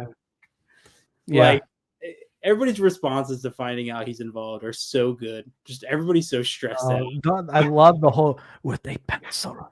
That's the best. Did you guys see the trailer for the ballerina? Oh yeah, dude. Yeah. From what I hear, it's basically John Wick, like 2.5. Like as in he's in most of it. What I had heard was like Len Wiseman directed it, and then they brought Chad Stahelski in to beef up all the action, pretty much, and to make it more. So if his involvement, whether it was late in the process or early, whatever, his involvement alone makes me excited. And Ana de Armas, I don't know if you guys saw Skyfall, or it wasn't Skyfall, or whatever the latest, the last 007 was. Yeah. She's awesome in that, in her little appearance in it. Yeah. So what about Martyrs? Did you guys ever see Martyrs? Oh yeah. No. Yeah. I haven't seen it, but I've heard about it. That one is tough to watch. I felt like when you guys were talking about that kind of like disturbing movies to watch, that was one. Have you guys seen Green Inferno? That's the other one that came to mind. I hate that. I like Eli Roth, but that is one that I'm just like, even Chris, as you know, we talked about Cannibal Holocaust and how that's kind of its own thing. But I know Green Inferno is paying homage to that. There's just some scenes in that I just have a hard time sitting through. I'm like, Yeah. I'm not getting anything out of this. I can appreciate his other work, but this is just like too graphic and uncomfortable. I'm like, it's graphic just to be graphic. There's no reason behind it being graphic. That's all it's shock value, basically.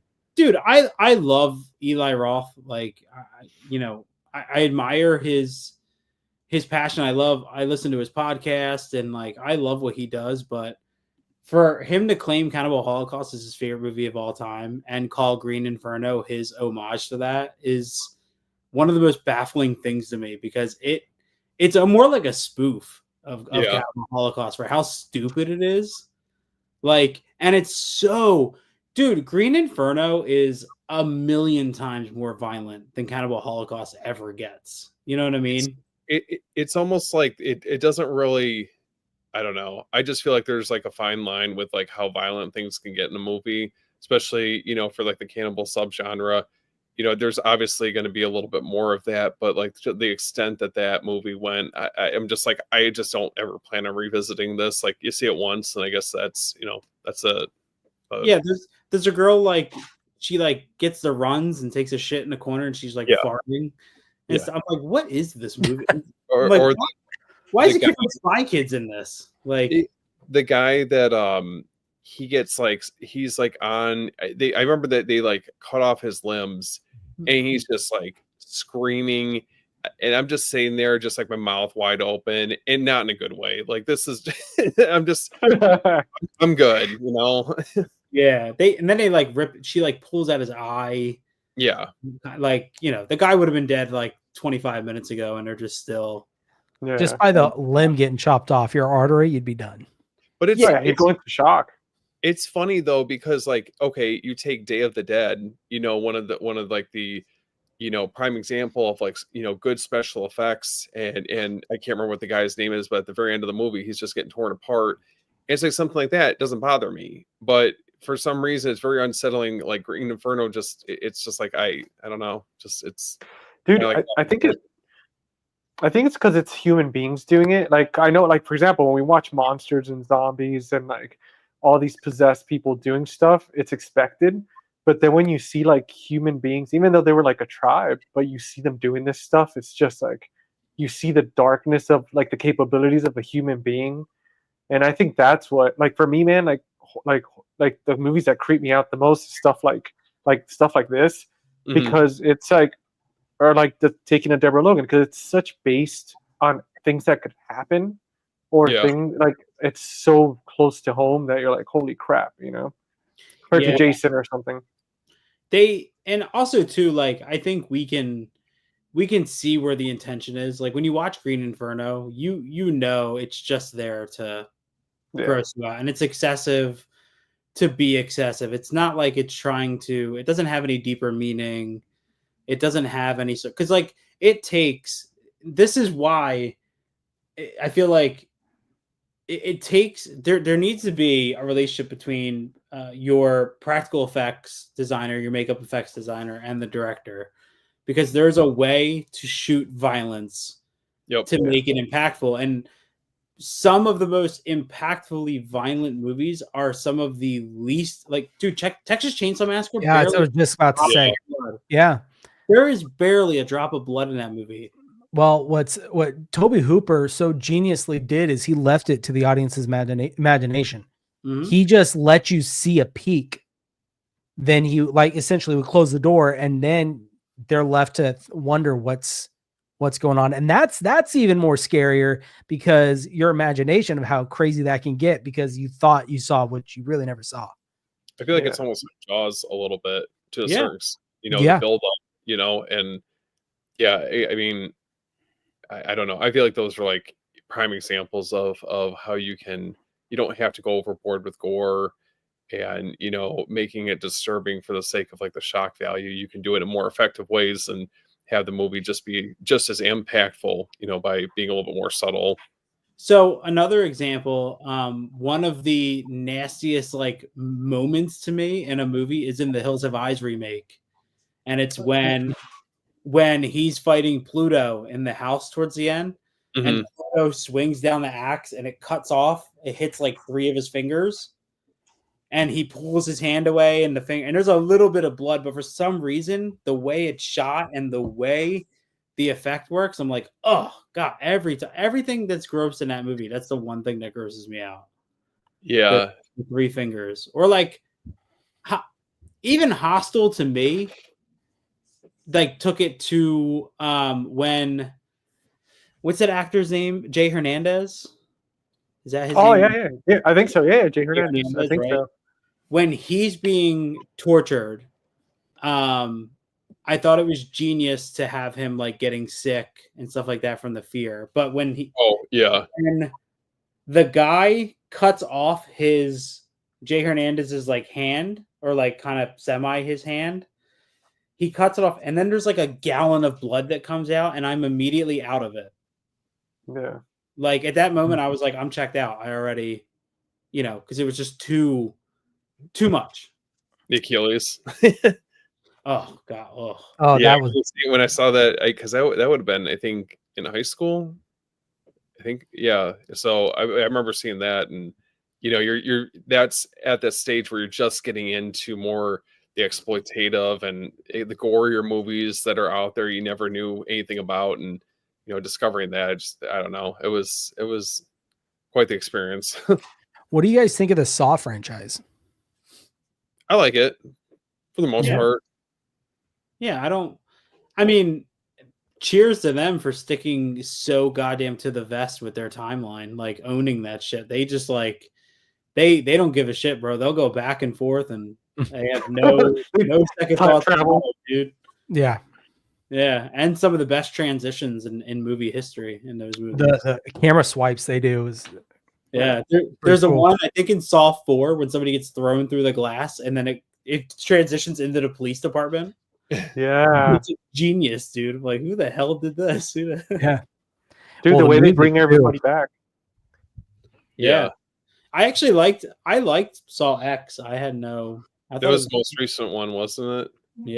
Yeah, where he goes for that like cancer treatment. Yeah. Mm-hmm. Yeah, no, that's a good one. Yeah. This you don't need to, it's kind of like the perfect thing. Like create like, to me, they're all like 3-star, even the first one is like 3, and then just keep it at that level. It never needs to be anything more, and it never comes out to be anything less. I think my least favorite one was Spiral. I think everybody hated that one a bit. Yeah, I can't take Chris Rock serious as a well, yeah. The only thing that got me was that guy. He had his hands with the fingers, each one. Oh yeah. Oh man, they're nasty. I just remember those movies as a kid. I remember, so that was what Saw came out 2003, so I was 12 when that came out, and I remember hearing it from my mom, and like at that time I heard like they still had radio spots, like when I would be in the car with my mom, there would be radio spots. So I remember there was like 3 movies that I remember hearing of so distinctly. One was Cabin Fever. Yep. Like yeah, dude, Cabin Fever was always like a myth to me as a kid. I was like, what is this movie everybody's talking about? And then it was Saw. And then I remember my mom like 2 years later talking about Hostel. And then I finally started seeing these movies, you know what I mean? But those 3 were like, I heard them on the radio, the ads for them. My mom would be talking. We used to go to my brother's baseball games, and my mom would be talking to another player's parents. And they'd be like, oh, did you hear about that Hostel movie? Like that old word of mouth style. Mm-hmm. And I bought the DVD of Saw at a gas station. Like, remember going into a gas station, they had a DVD rack, and I was with my dad, and it was like $24. It was that clear slipcase. Yeah, I remember that. Yeah. And just remember being so blown away by the ending when he stands up in the middle. I was like, my life changed, man. I was like, God, dude, that's got to be that's one of the best endings. To this day, for me, it still holds up. Saying game over and then closing the door. Yeah. Oh, yeah. And you just hear the screaming. Yeah. So iconic.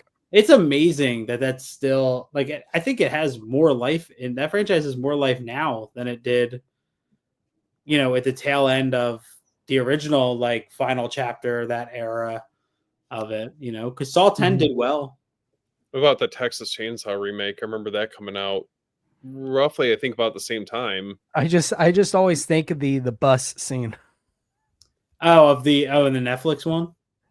Oh, yes, that's what I'm talking. I'm sorry. Okay, Did you guys ever own the flip out Texas Chainsaw Massacre DVD, the 2003? Oh, is that the one that folds open to like the saw blade or the chainsaw? Yeah. No, but I've seen it. It's really sweet. So there was I'll have to find it, send it to you guys. When they opened that movie in theaters, for a limited time, they actually had like an audio only experience at the beginning. So the movie would be a black screen and you would hear like footsteps going up and down the aisle. So you'd be in a movie theater, you would hear footsteps, and then you would just hear breathing because they were playing with the surround sound. And then you would hear the sound of a chainsaw in the distance. And then you would hear it get real close. And on that DVD, there was a bonus feature that had that audible experience. It's like maybe a minute and a half long. But they did that in theaters, and it scared the shit out of They need to put that back out. Yeah. Yes. Like in some release. Yeah, that's a good. And Cabin Fever. That's another one. A lot of those early mid to mid 2000s horror movies, I feel like a lot of them are just missing, maybe some type of like boutique treatment. Just kind of stuck on Blu-ray, I feel like, at this point.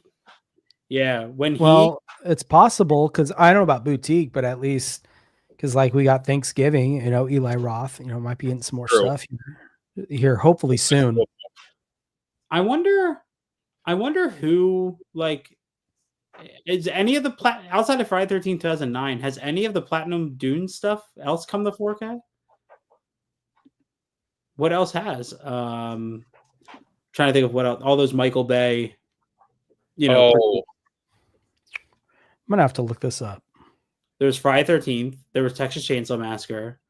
There was. Oh, you know what else we need an update of? We need the Hitcher remake. Sorry, that was a random. I've seen that so long. But the Hitcher remake is really good, and nobody ever. So it was Sean Bean playing the Hitcher. Let's see, Platinum Dunes. I'm trying to think of what else they did put out. The best and worst of the Platinum. Here's a ranking from Game Rant. Ooh. Of all places. I wouldn't mind seeing My Bloody Valentine, the remake, on like a 4K, and nothing like crazy, but it would be cool to add it to the collection. They put out the 2014 Ninja Turtles movie. Oh my god, they did. Yeah, that's what I'm saying. They did, and the remake. Oh, so Amityville Horror. Okay, well, so we got the 4K of that. Yeah, Texas Chainsaw Massacre: The Beginning. The Hitcher remake, Friday 13th, and A Nightmare on Elm Street. So, Texas Chainsaw Massacre: The Beginning is really good. I don't know how you guys feel about that movie, but that's a really good Texas Chainsaw Massacre movie. Nightmare on Elm Street 2010. I need to revisit that again. What's the one Texas Chainsaw, and I can't remember the actress's name. Alexandra Daddario. Which one was that? That was she's like, get him, cousin. Do your thing, cuz. Or do your thing, cuz. Yeah. Yeah, Alexandra Daddario. Which one was that? I remember seeing that in theaters. It's just called Texas Chainsaw 3D. Oh man, this one here. Yes. Yeah, that one. We got so mad when she was chained up with her shirt. It was just cut just perfectly. Like, come on. Slide a little bit. I think we need, honestly, I would be happy to get House of Wax on 4K, the remake of House of Wax, because that's really good. Oh, yeah. That was just brought up. Yeah, House of Wax, really good. The end, when they find Jared Padalecki and she's picking at his face, and it just shows like the flesh underneath because he's covered in wax. Oh. Brian knows the Hitcher remake. Yeah, it's that. Oh my god. Dude, I read that earlier, and I was trying not to interrupt you by laughing, but the cranking is hot. I thought at first it said cranking is hot dog. Like I read it wrong, and I almost lost it, dude. You saw about Texas Chainsaw Massacre at the beginning. I thought I had. Yeah, I have a Canadian Come on. unrated release of the beginning. So The producers are horrible. They should have let it happen. Yeah, this is Canadian, I think. Alliance Pictures. I don't know. Apparently this is like worth a lot of money. I got this for like $2 sealed on eBay. I don't know. Wow. I have no idea. I don't know anything about it. Dude, Man, speaking of movies, I have you guys mod of this one, the Netflix one. is that a bootleg or is that like an actual release? Oh, No, it's a bootleg. Do you guys did you guys make a list of your movies, of your V-Day movies? Because I got a stack here, but it's not really. I know this is mostly a horror thing, but I did grab a few here that Go through them. Let's go, man. yeah. Valentine's Day this year, I didn't get to really watch anything. Dude, same here, man. Except I watched this. Bedazzled. Dude, that's another one that's like stuck on DVD, isn't it? Yeah, I think so. Oh damn, I don't remember, or if Brian did a video talking about how they made that. Maybe it did come out on Blu-ray, but it was like out of print or something. I don't remember. Oh yeah, I think it did. It's just really hard to find. Yeah, it's kind of like Dogma style, but yeah, dude, I got a few like old school movies that I know. I mean, obviously, My Bloody Valentine. You got to watch it in 3D. And then I got some comedies, man. Like I don't know if you guys are a fan of Anna Faris, but dude, this movie. What? Damn, bro! I thought you were just about to pull Lover's Lane. Number. Oh yeah, dude, so funny, man. And then it got another Chris Evans, which is Before We Go. Yeah, and this freaking this one here. So, are you a No Strings Attached fan, or are you a Friends with Benefits fan? Dude, so I'm actually a fan of both. Okay. There you go, dude. And then we got, because I think 80s Made was talking about this one and was freaking love this movie. And then obviously two of my absolute favorites, which is Midnight in Paris.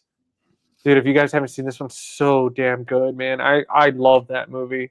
Anything that has to do with time travel kind of type stuff. Yeah. And then the Before trilogy. Nice. I thought you were about to pull Time Traveler's Wife after you said that.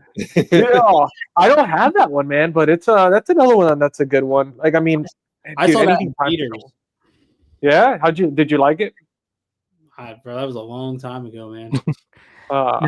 Seeing all those made me think. What was it? One my wife and I do watch a lot. How to Lose a Guy in 10 Days. That's a good one. Yeah. You guys that's a good one.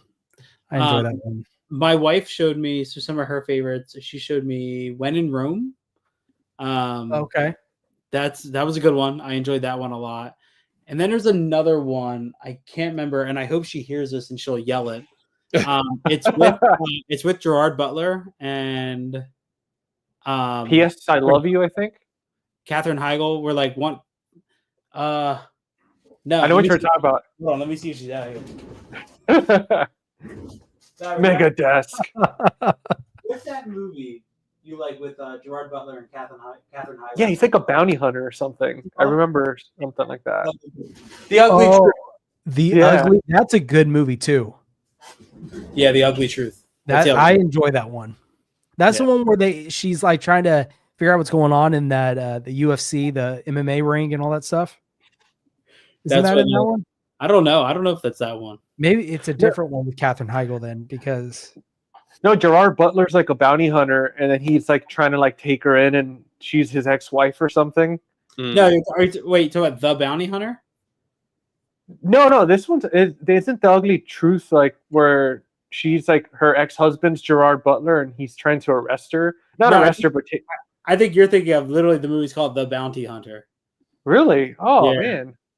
Okay, I got to figure out this movie. That no, it's not The Ugly Truth that I'm thinking. Yeah, of. so she's a television producer who does a segment on like modern day relationships.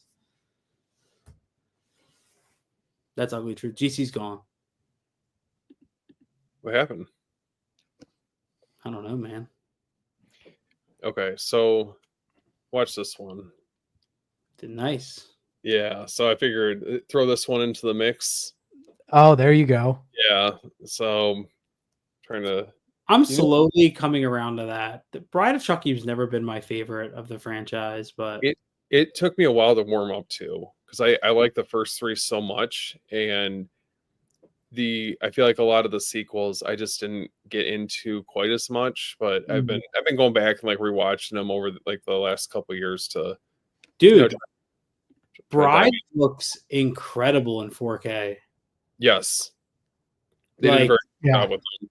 Yeah, I watched it. I have the Arrow box set, the 4K ones, and like I was blown away by how good Bride of Chucky looked. I mean, how good all of them look. For sure. So real quick, just go back. I was asking like the MMA thing. It's called One for the Money. Oh, One for the Money. That's what I'm thinking. Okay, sorry. Go ahead, Steven. Yeah, but yeah, I had a chance to I watched. So I kind of got in the mood to try and knock out some of the Child's Play movies, just to have them in my collection. So I think I caught on a Scream Factory sale. So I got the first four, that one included, and I think they knocked it out of the park with how nice the transfers looked. Yeah, they did. I think because my Arrow set is the same transfers. It's literally the same bonus features too. Like it says in my bonus, Arrow has that brief description when you click on a bonus feature. They all say like produced by Scream Factory, produced by Scream You like Factory. the set? Like how did that stack up versus like the individual releases? So here's my only issue with it. First of all, these don't line up. The lid art and the box art don't line up. Oh, okay. Yeah, I've seen that on a few different people's releases of it. And everything is really smushed in. Like, look at the book. That's tight. Yeah, it's extremely tight. Like, how many films does it come with? So it's everything, including the documentary Living with Chucky. Wow. Child's Play is on Blu-ray, so I have the first Child's Play, the Scream Factory 4K that I bought. And then Living with Chucky's Region B locked. Okay. But like my booklet is like this now man. because of how it's housed in here. So, but outside of that, I love like the artwork. Each one's in like these little plastic sleeves. So I like, and I got this cheaper than it would have cost me to just get the first three on 4K from Scream Factory. This whole set was like $80 when I got it. That's not bad. So, no, not at all. Oh, that's cool packaging or cool art. Yeah, I really dig that. And then yeah, I still need to get Seed of Chucky on. I have up to Bride. I just need to get the other ones. Well, the originals look fantastic. Like, you guys know I'm not a 4K purist, but the first time I put on Child's Play 2 out of the set, I was blown away at how good it looked. And then I think right after 2, I watched Bride, and I was even more impressed. Yeah, no, they look good. What I always forget, it's 2. That's the one where they're in the factory, the toy factory. Yeah. Mm-hmm. Dude, that toy factory scene, and when they melt that stuff all over Chucky, it looks so good. Yeah. Yeah. What's your guys' favorite Child's Play movie? I like 2. I think 2. Yeah. Whoa. Audio. Buddy. No. Mm-mm. Bro, his cat looks so comfortable back there. What would you guys say? Do you guys like Crash with David Cronenberg? I think that's my favorite Cronenberg movie. I'd put that up there. Like Ah, kind of okay. a weird Valentine's Day choice, but that's definitely up there as far as kind of kinky romance. Yeah, that. Just trying to look like at my. I would say like Ghost is probably a pretty good one. Okay, I can respect that. Ghost. Yeah, like the Patrick Swayze movie. Just looking at, just kind of You guys- glancing. Do you guys like True Romance? Yeah, True Oh Romance. yeah, that's a good movie. For sure. I haven't seen it. You haven't seen True You haven't Romance? seen True Romance? No, I found it used like I think like a month ago for like $250, man. So but I picked it up because I know I'm gonna enjoy it. I mean, especially since like you guys always highly recommend it. I know a few of you bought like the new box set, so I was like, you know what, $250, can't go wrong with it. I mean, I think it has one of the best shootouts in movies. I love that shootout in that movie. Yeah, Let's see. I feel like it's like a comfort movie. Like you can just throw it on. You don't really have to think too much about it. It's very, very like quirky, fun. No, it's a good movie. I like it. Just thinking about it, did Smoking Aces ever get a 4K? I don't remember seeing it. Because that's a Smoking Aces is awesome, and I feel like that has one of my favorite shootouts at the end when she's firing that 50 cal sniper. And it's just people are just rocketing across the hallway. That movie's intense as hell at the end. Do you guys like Domino? It's been a long time since I've seen that. Oh, Dang. I know how that feels. Well, I mean, to be fair though, it's like, I mean, man, it was The Rock, you know. It's Like- True Romance, you yeah, know. bro, it's True Romance. Yeah, all right, I'll watch it. I'm gonna watch it this week. I'll tell you guys my thoughts on Sunday. There you go. The Arrow Oh, box exactly, set was Steelbook. nice. I think I got that within the last year or so, but it looks nice. Yeah. Itself. I got this one, the non-steelbook one. That's the one I have. That's what I have. Yeah, that's a good one. I mean, Valentine's Day, bro. We could probably watch. I was just thinking about it. I was like, I wonder. Well, no one said this yet. Only one's ever said the remake, but the original. Oh Like, what hell about- yeah! Damn it. I got So I'm currently doing research for Brian's going to be a guest. Oh, you pulled that up like that, man. How dare you? you bastard. We're covering House of a Thousand Corpses on the next episode of the podcast. Oh man, I can't wait to hear that. Very, very excited for that one, man. I rewatched, or my wife and I sat down and watched it, and it'd been the first time in a long time. And I feel like that movie gets better the more I've learned about exploitation. Yeah, You know, so it's I feel like you could pair that up like side by side as a double feature with Texas Chainsaw. I mean, they're kind of very similar aesthetic. yeah, it's an interesting movie. I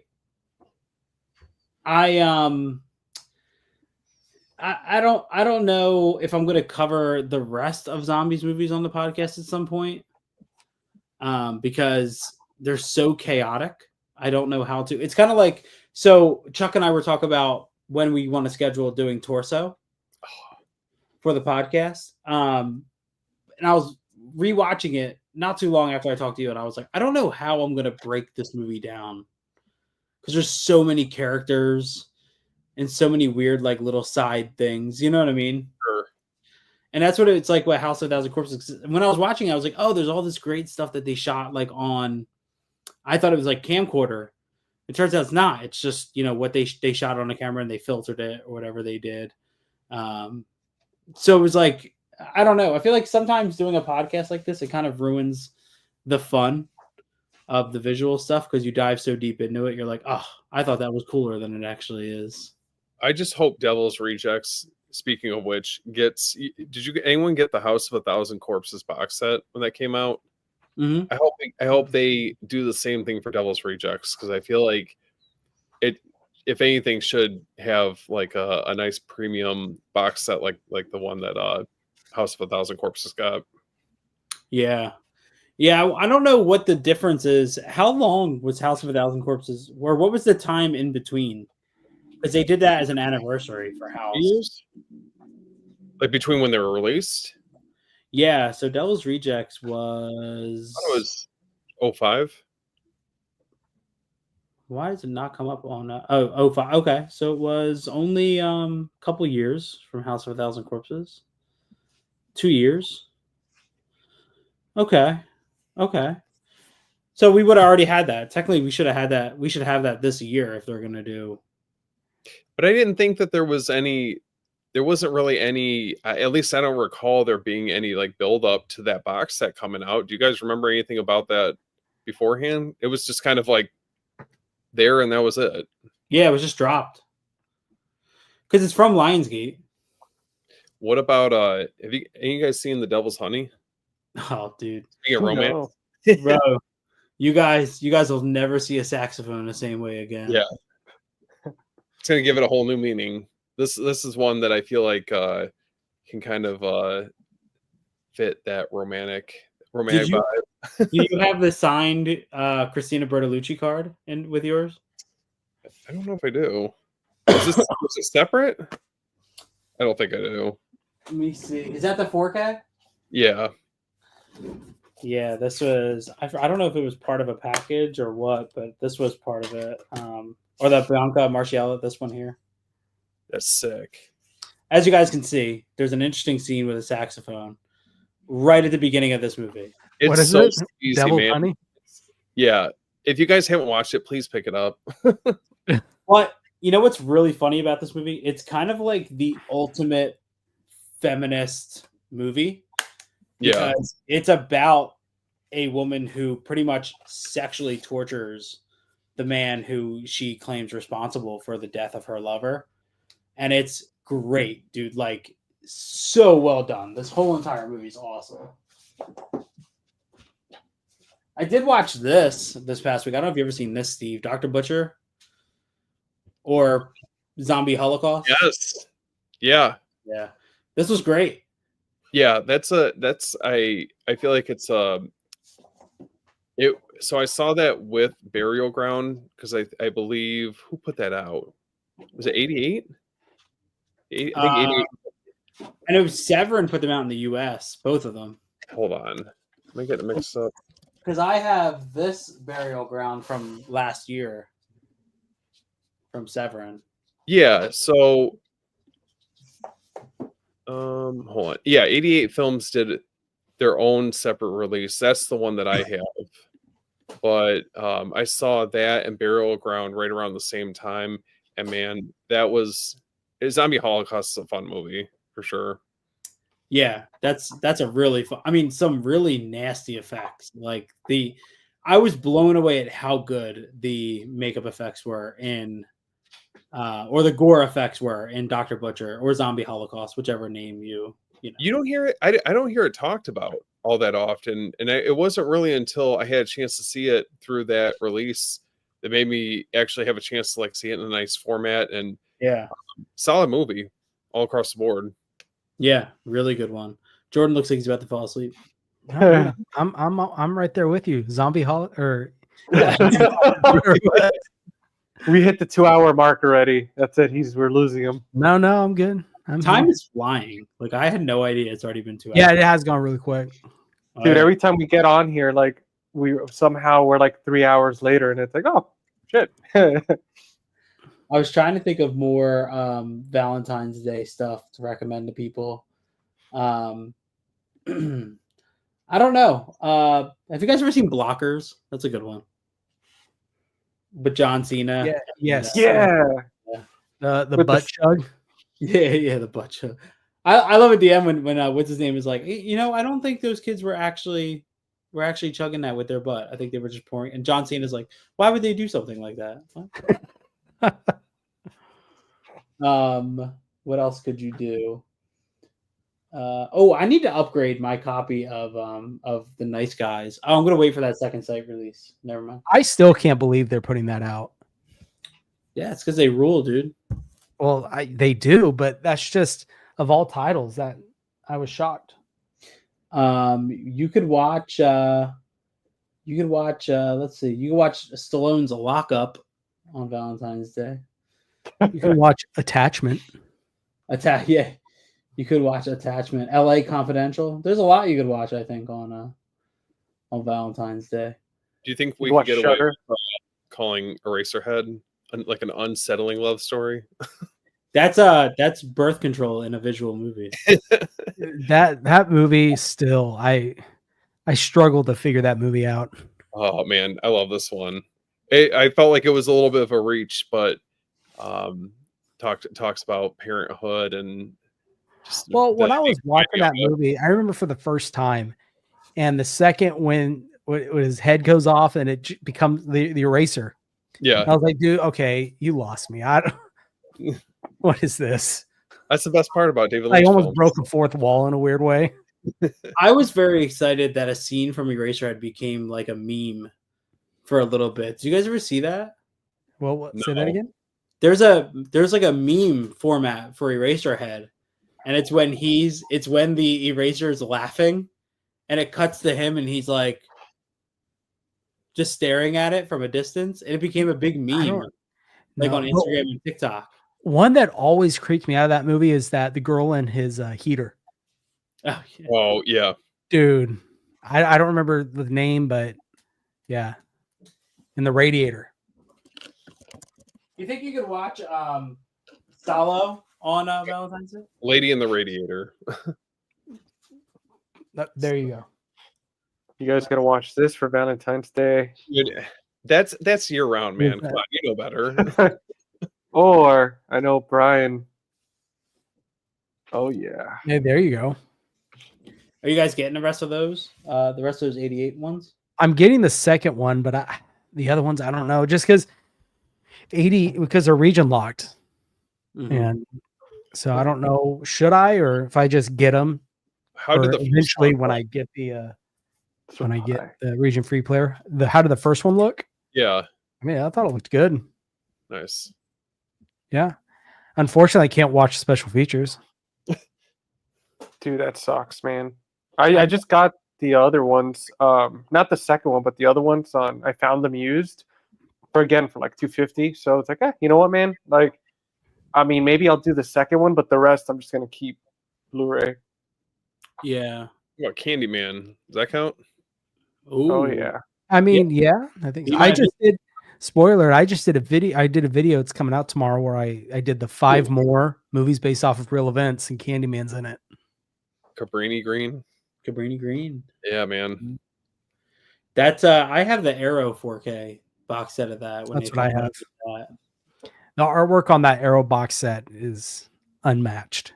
I'm like low key kind of bummed I didn't get that one. That one and The Lighthouse, because I had the A24 release, and I don't get me wrong, I like those releases for that Midsummer, but they sit weird on the shelf. Like they're not, they're not like a traditional size. So I kind of like leave them at the bottom of the collection. Did you know The Lighthouse was another movie that was based off a true story?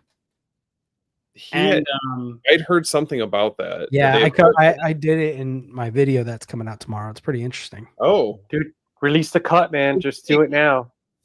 No, it was funny. I was telling Chris I had it, and then I watched it back before we jumped on here, and I realized I completely messed up the whole section, so I got to go and re-edit it. Damn it. Ooh, So- I like that question. What do you guys expect 2025 will bring for physical media community this year? What do you guys think?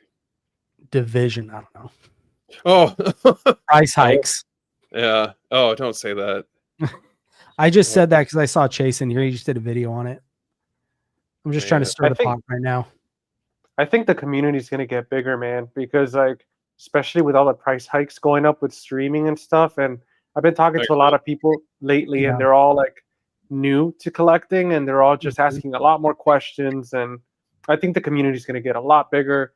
And I mean, dude, and I also think that people within the community already now, like all of us, for example, like I've noticed more people like collaborating and just I don't know. It just seems like a lot of growth this year. Hopefully. Yeah, I think people are catching on to the idea that streaming is really not what it's all cracked up to be. I mean, now you've got even these paid versions now are getting ads, and people are just getting sick of it. So Yeah. I think you're going to see a big push and a big jump in physical media collectors this year for sure. For the community, I'm not really sure. I don't know.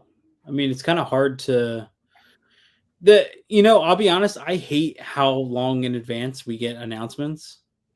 Nightmare on Elm Street.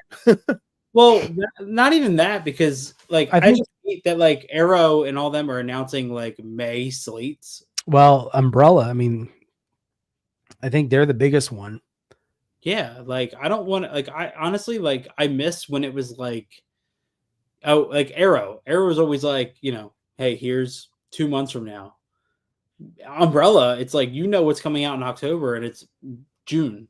You know what I mean? Is there any releases you guys are hoping for that haven't been announced this year? Any certain titles you want lists? Well, what is it? Why can't I think of the name? Con Air. The Descent. I know it's coming to 4K because the director confirmed it. He just said it's not coming from Second Sight. Put me down for that. I just watched. My wife and I just watched that. Well, I've seen it before, but she had never seen it. Yeah. And she was like, "This is like, how have I never heard of this?" Well, what's crazy is I just rewatched it recently too. On the Bluray looks amazing. Yeah. That Bluray looks really good. I'm trying to think of The Rock. We need The Rock. Oh, in yeah. 4K. All those. We need a bunch of we need all of Nick Cage's movies on 4K. We need a Michael Bay 4K box set is what we need. Wasn't Christian talking about Hostel? Wasn't Hostel supposed to be getting a new release? In the that was pretty much confirmed. Yeah, because that's another. Give me Cabin Fever, man. I want Cabin Fever. Yes, I want The Fly. Cronenberg's The Fly. Oh yes, that's one. Rabid. Yeah. Any of his earlier stuff, I would take any of it. Yeah. And I could see Second Sight putting out The Fly.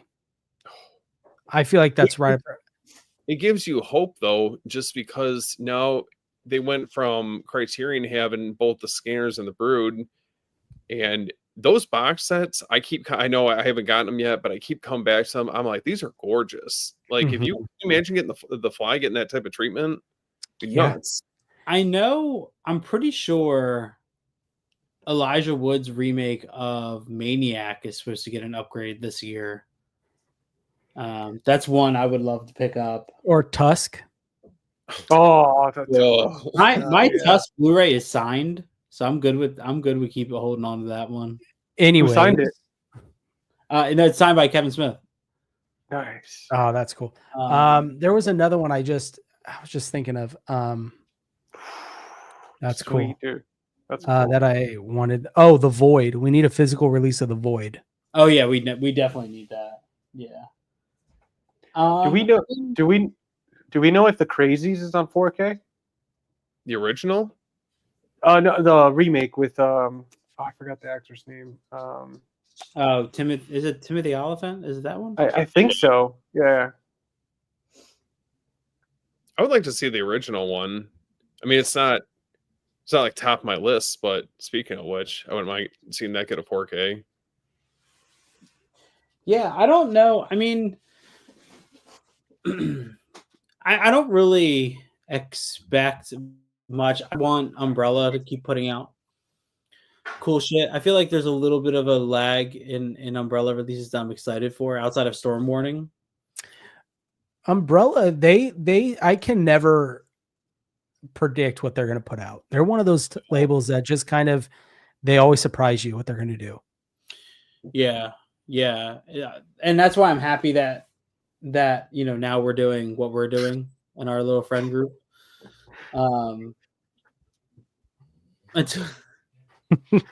Anything. You can't buy anything. That's it, man. I'm cut off. Yeah. You know what? I'm gonna try to watch. Well, it might be a little late. I don't know. We'll see. Maybe after the. I might watch it tonight before bed. Just to tuck me in. A little true romance. You know what is one? Club Dread. That's one I would love to get on. I have a boot of it. This one here. This is one I would love to just get at least a Blu-ray release of. How about Fright Night 2? Yeah. Hell yeah. I have a boot of that too. Yeah. Or Prom Night 2. I would welcome either of those. Yeah, Fright Night 2. Damn. Dude, by the way, if my camera cuts off, my battery died because I still need to get one of those dead batteries, like the one that you're using, Jordan. That plugs in. That plugs in as well. Yeah, that's what I need to get one of those because one of my batteries already died, and this one I don't know if it's like around like 30% or something. So what's really cool is mine's plugged into my computer, obviously, because it does it for webcam. Yeah. But if I plug in my laptop, it actually charges my camera. Oh, but it's USB-C, right? Yeah. Oh, okay. Yeah, it's USB-C into my laptop, and it's fine. It's not doing anything. Oh, dude, mine's like regular USB, like in the laptop's end, because I have like an old MacBook. So here's one. If we could get this movie in 4K, it's not meant to. I don't think it's meant to be in 4K because of the style. But if we could get a really nice release of Grindhouse, oh yeah, nice. I think this one I would be all for. Like, give me the umbrella treatment. You know what I mean? For this, include all the trailers, like the full Grindhouse, the 180-minute cut where it's both movies plus the trailers. You know what I'm surprised Umbrella hasn't put out is In a Violent Nature. Because they promoted that so much when that was premiering. Well, they were the European theatrical distributors for that. Right. And so I figured that they'd have something to do with it, physical media wise, but nothing. Maybe that'll be like an October one. Dude, I hope so. Man, The Fly keeps getting brought up. I feel like that does deserve a 4K. Dude, I'm telling you, the second sight 4K for The Fly would be amazing. You guys like gonna happen. Ringers? What was it? Dead Ringers by David Cronenberg. Yeah, does that even have? Oh, that does have a Blu-ray. But I thought that was going to get something new when the TV show came out. Remember they did a series for that? It kind of came and went. Yeah, nobody really talked about it. I'm trying to look to see like what one of the companies that I'm really excited for. The next release from Celluloid Dreams. I know, Steve, you're probably waiting. Oh, don't get me started. Listen, the Case of the Bloody Iris. If you guys have never seen that, highly recommend. The 4K looks stunning, but the time in between releases, that's the only tough part, because the next one, I think, The Short Night of Glass Dolls, doesn't come out till April, and that they have, I believe is it 88 Films who's also releasing that same movie simultaneously. Yeah, I'm like, I gotta support Celluloid Dreams just because they're a smaller label. You know what I mean? And did you when you got Case of the Bloody Iris, did you get the lobby card reenact or the lobby card reprints? Dude, they're huge. They're like this big. I thought I had them right here, but hold on. Oh yeah, these? Dude, they're gigantic. If this guy doesn't win you guys over, I don't know what will. Dude, they are one of the most like under discussed. The quality of their releases are insane, dude. Well, they have that coming up, and then Black Belly of the Tarantula is another one that they announced. So that's the pipeline. I'm like, please, any giallos you have, just send them on down. I'm ready. I want them all to get the Celluloid Dreams treatment. What about the original The Omen? Oh, that's Scream Factory discontinued their box set. Went out of print, from my understanding. What about Well, the fly too. Also, yeah. Phantasm? Does that have a 4K? In a Not that media I know. book, it does. Yeah, Oh, it does. From Planet CHH reviewed it. Yeah. I would like Omen, Phantasm. Does Leprechaun? Do any of those films have a 4K yet? All I know is they just have that steelbook set, the big collection. Yeah. Oh, okay. Was that Like, recent? I have this one. Or of course, Final Destination. I know we've talked about that a few times. Yes.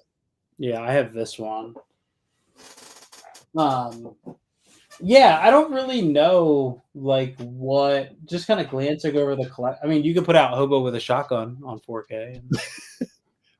I would welcome that.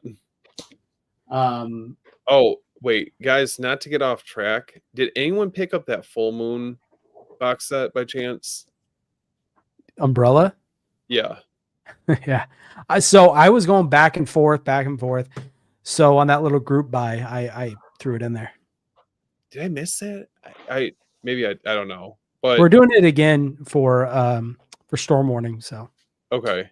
We need Species 2 and 3 on. We need an upgrade of those. Just Wait, saying. Species? Yeah, 2 and 3. 2 and 3 were a Scream Factory double pack, and they put out the first movie on 4K, but they didn't do anything with 2 and 3.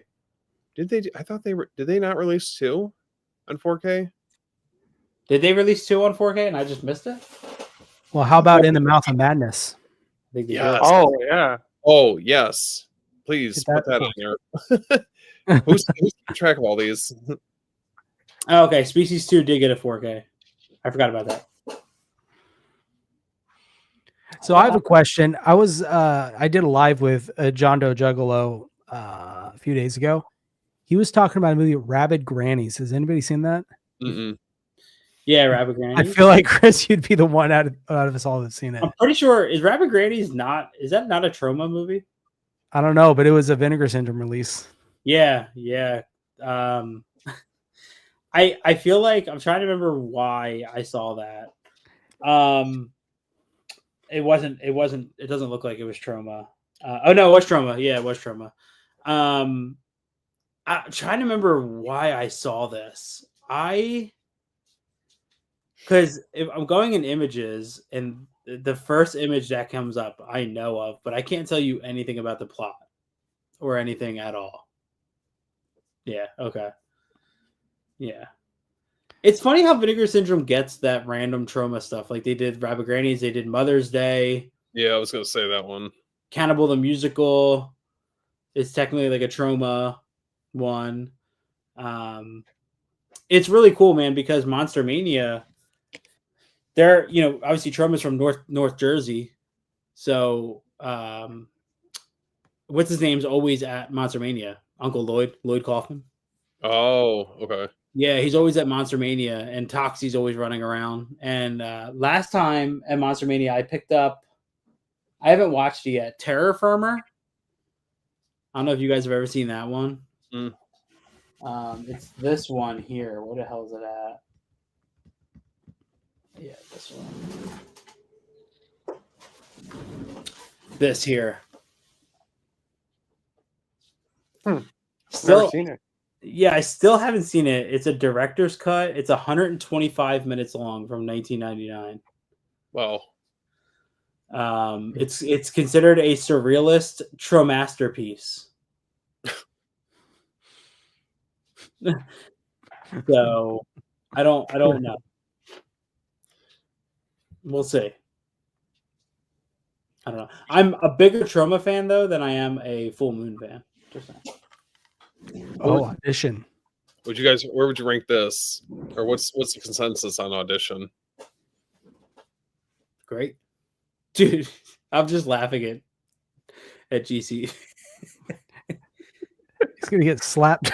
Oh no, they keep going at it. But Dude, this is my life, dude. Like, so Maverick, the shepherd, he just turned 11 months today, and then Charlie over here is 13 years old, and it's just like the guy just likes to nap all the time, and then Maverick is just he walks. I mean, you guys have shepherds, so You know what it's like? They're constantly they cannot stay still. So this dog is always harassing one of us. He just takes turns. Or they're a shadow. They're your shadow. So if you move, they're gonna go right with you. Yep. There's no privacy with freaking Maverick. No. Steve, how is that? Is that the Umbrella release of Audition you showed? Yeah, I didn't get that. Nice. I love it. I wish I would have gotten the. You know how it is. Like I kind of have to pick and choose with like the box sets. But that's one that I wish I would have gotten because I've gotten that Kids Bully. Those ones I didn't end up going with like the box sets for them. It's just kind of picking and choosing. But yeah, the Audition transfer. I mean, I thought it looked really nice. They brought back in stock them Umbrella. Oh, okay. So I picked that up as well. Put that on my most anticipated. I'm hoping Umbrella keeps on with the Larry Clark, and I want them to put out Ken Park. Okay. Which is another one of his. That's the director of Kids and Bully. Also directed Marfa Girl 1 and 2. Ken Park is kind of one of his most underrated, and I'm hoping Umbrella got it, and they do. I wish I got those big box editions of Kids and Bully. I know.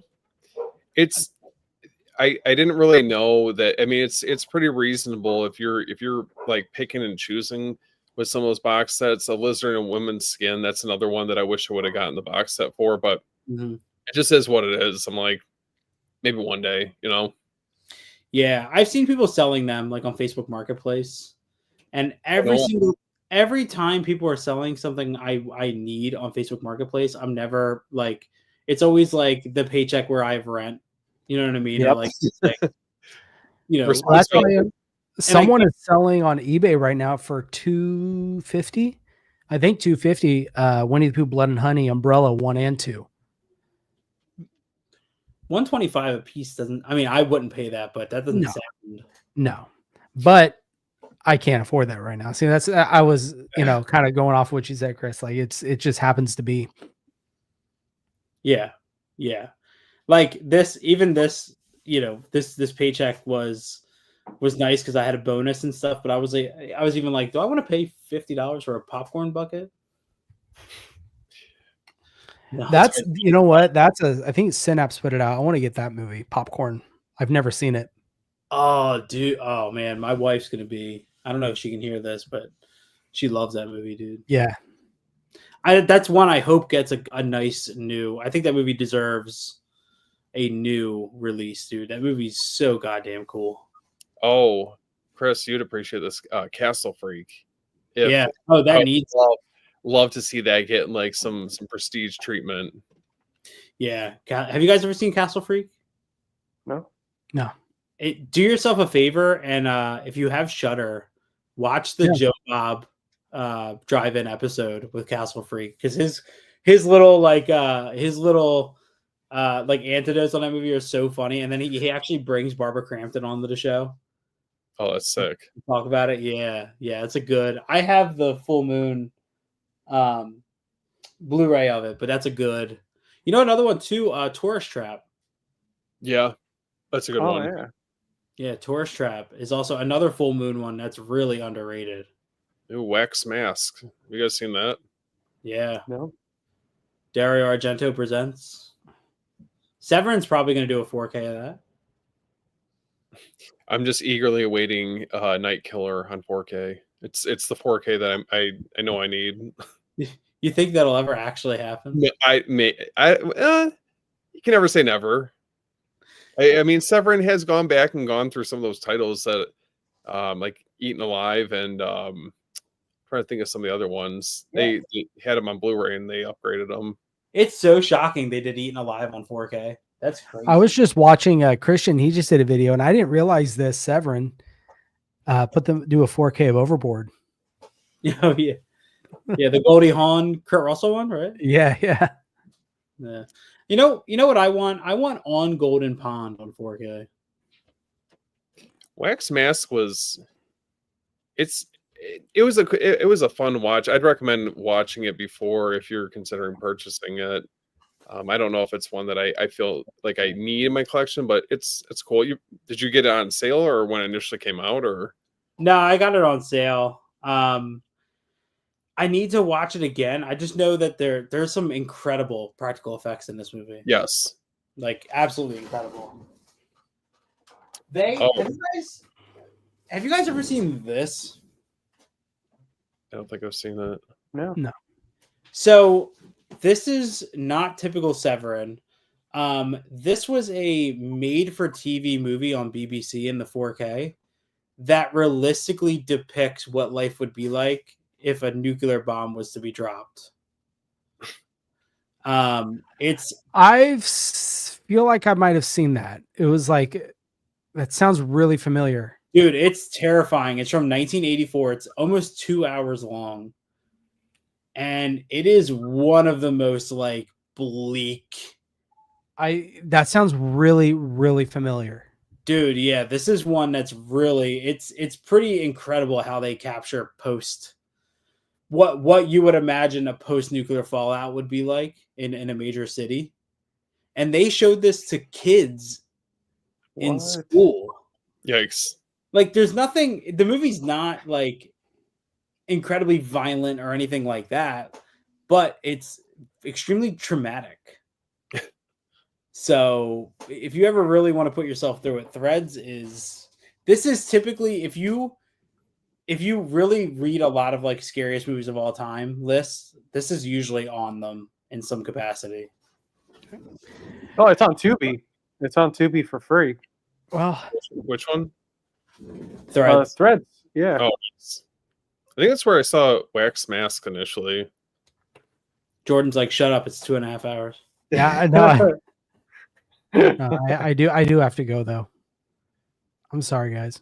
Can I plug one last movie? Do it. Oh, yes. Yeah. So my wife and I watched this the other night, and man, it was fun. I hope that's another one I hope gets a 4K at some point down the line. I'd even be okay if Scream Factory just did the 4K transfer and just put the original cover on it. I mean, I feel like not a lot goes into Scream Factory releases, but I didn't like their new artwork for their Blu-ray release of it. The blue. Oh, okay. Yeah. Wait, show the case one more time. Like for because was that holographic or something? This? Yeah, because I saw like, oh, okay. It's probably just a glare. Oh, dude, for a second it looked like the mask. It looked like it was like moving. No, this one. I feel like this one doesn't get talked about enough, just in general, like early 2000 slashers. But Angel the Vampire Killer's in there. Yeah, did he do that movie after that show ended, or was it still playing? Like, was the show still going on? Like Buffy and all that stuff. I mean, how long did I don't even know how long that went for. Jordan's like, shut up. he's like on that note. Sorry, Jordan. Damn it. You're good. All right, guys. I guess it's time to cut it off. That's it. That's it. All right, guys. All right, guys. It's been fun. I'll talk to you guys probably in about 5 minutes. So. Yeah. All right, guys. See ya. All right, see you guys. Later, guys.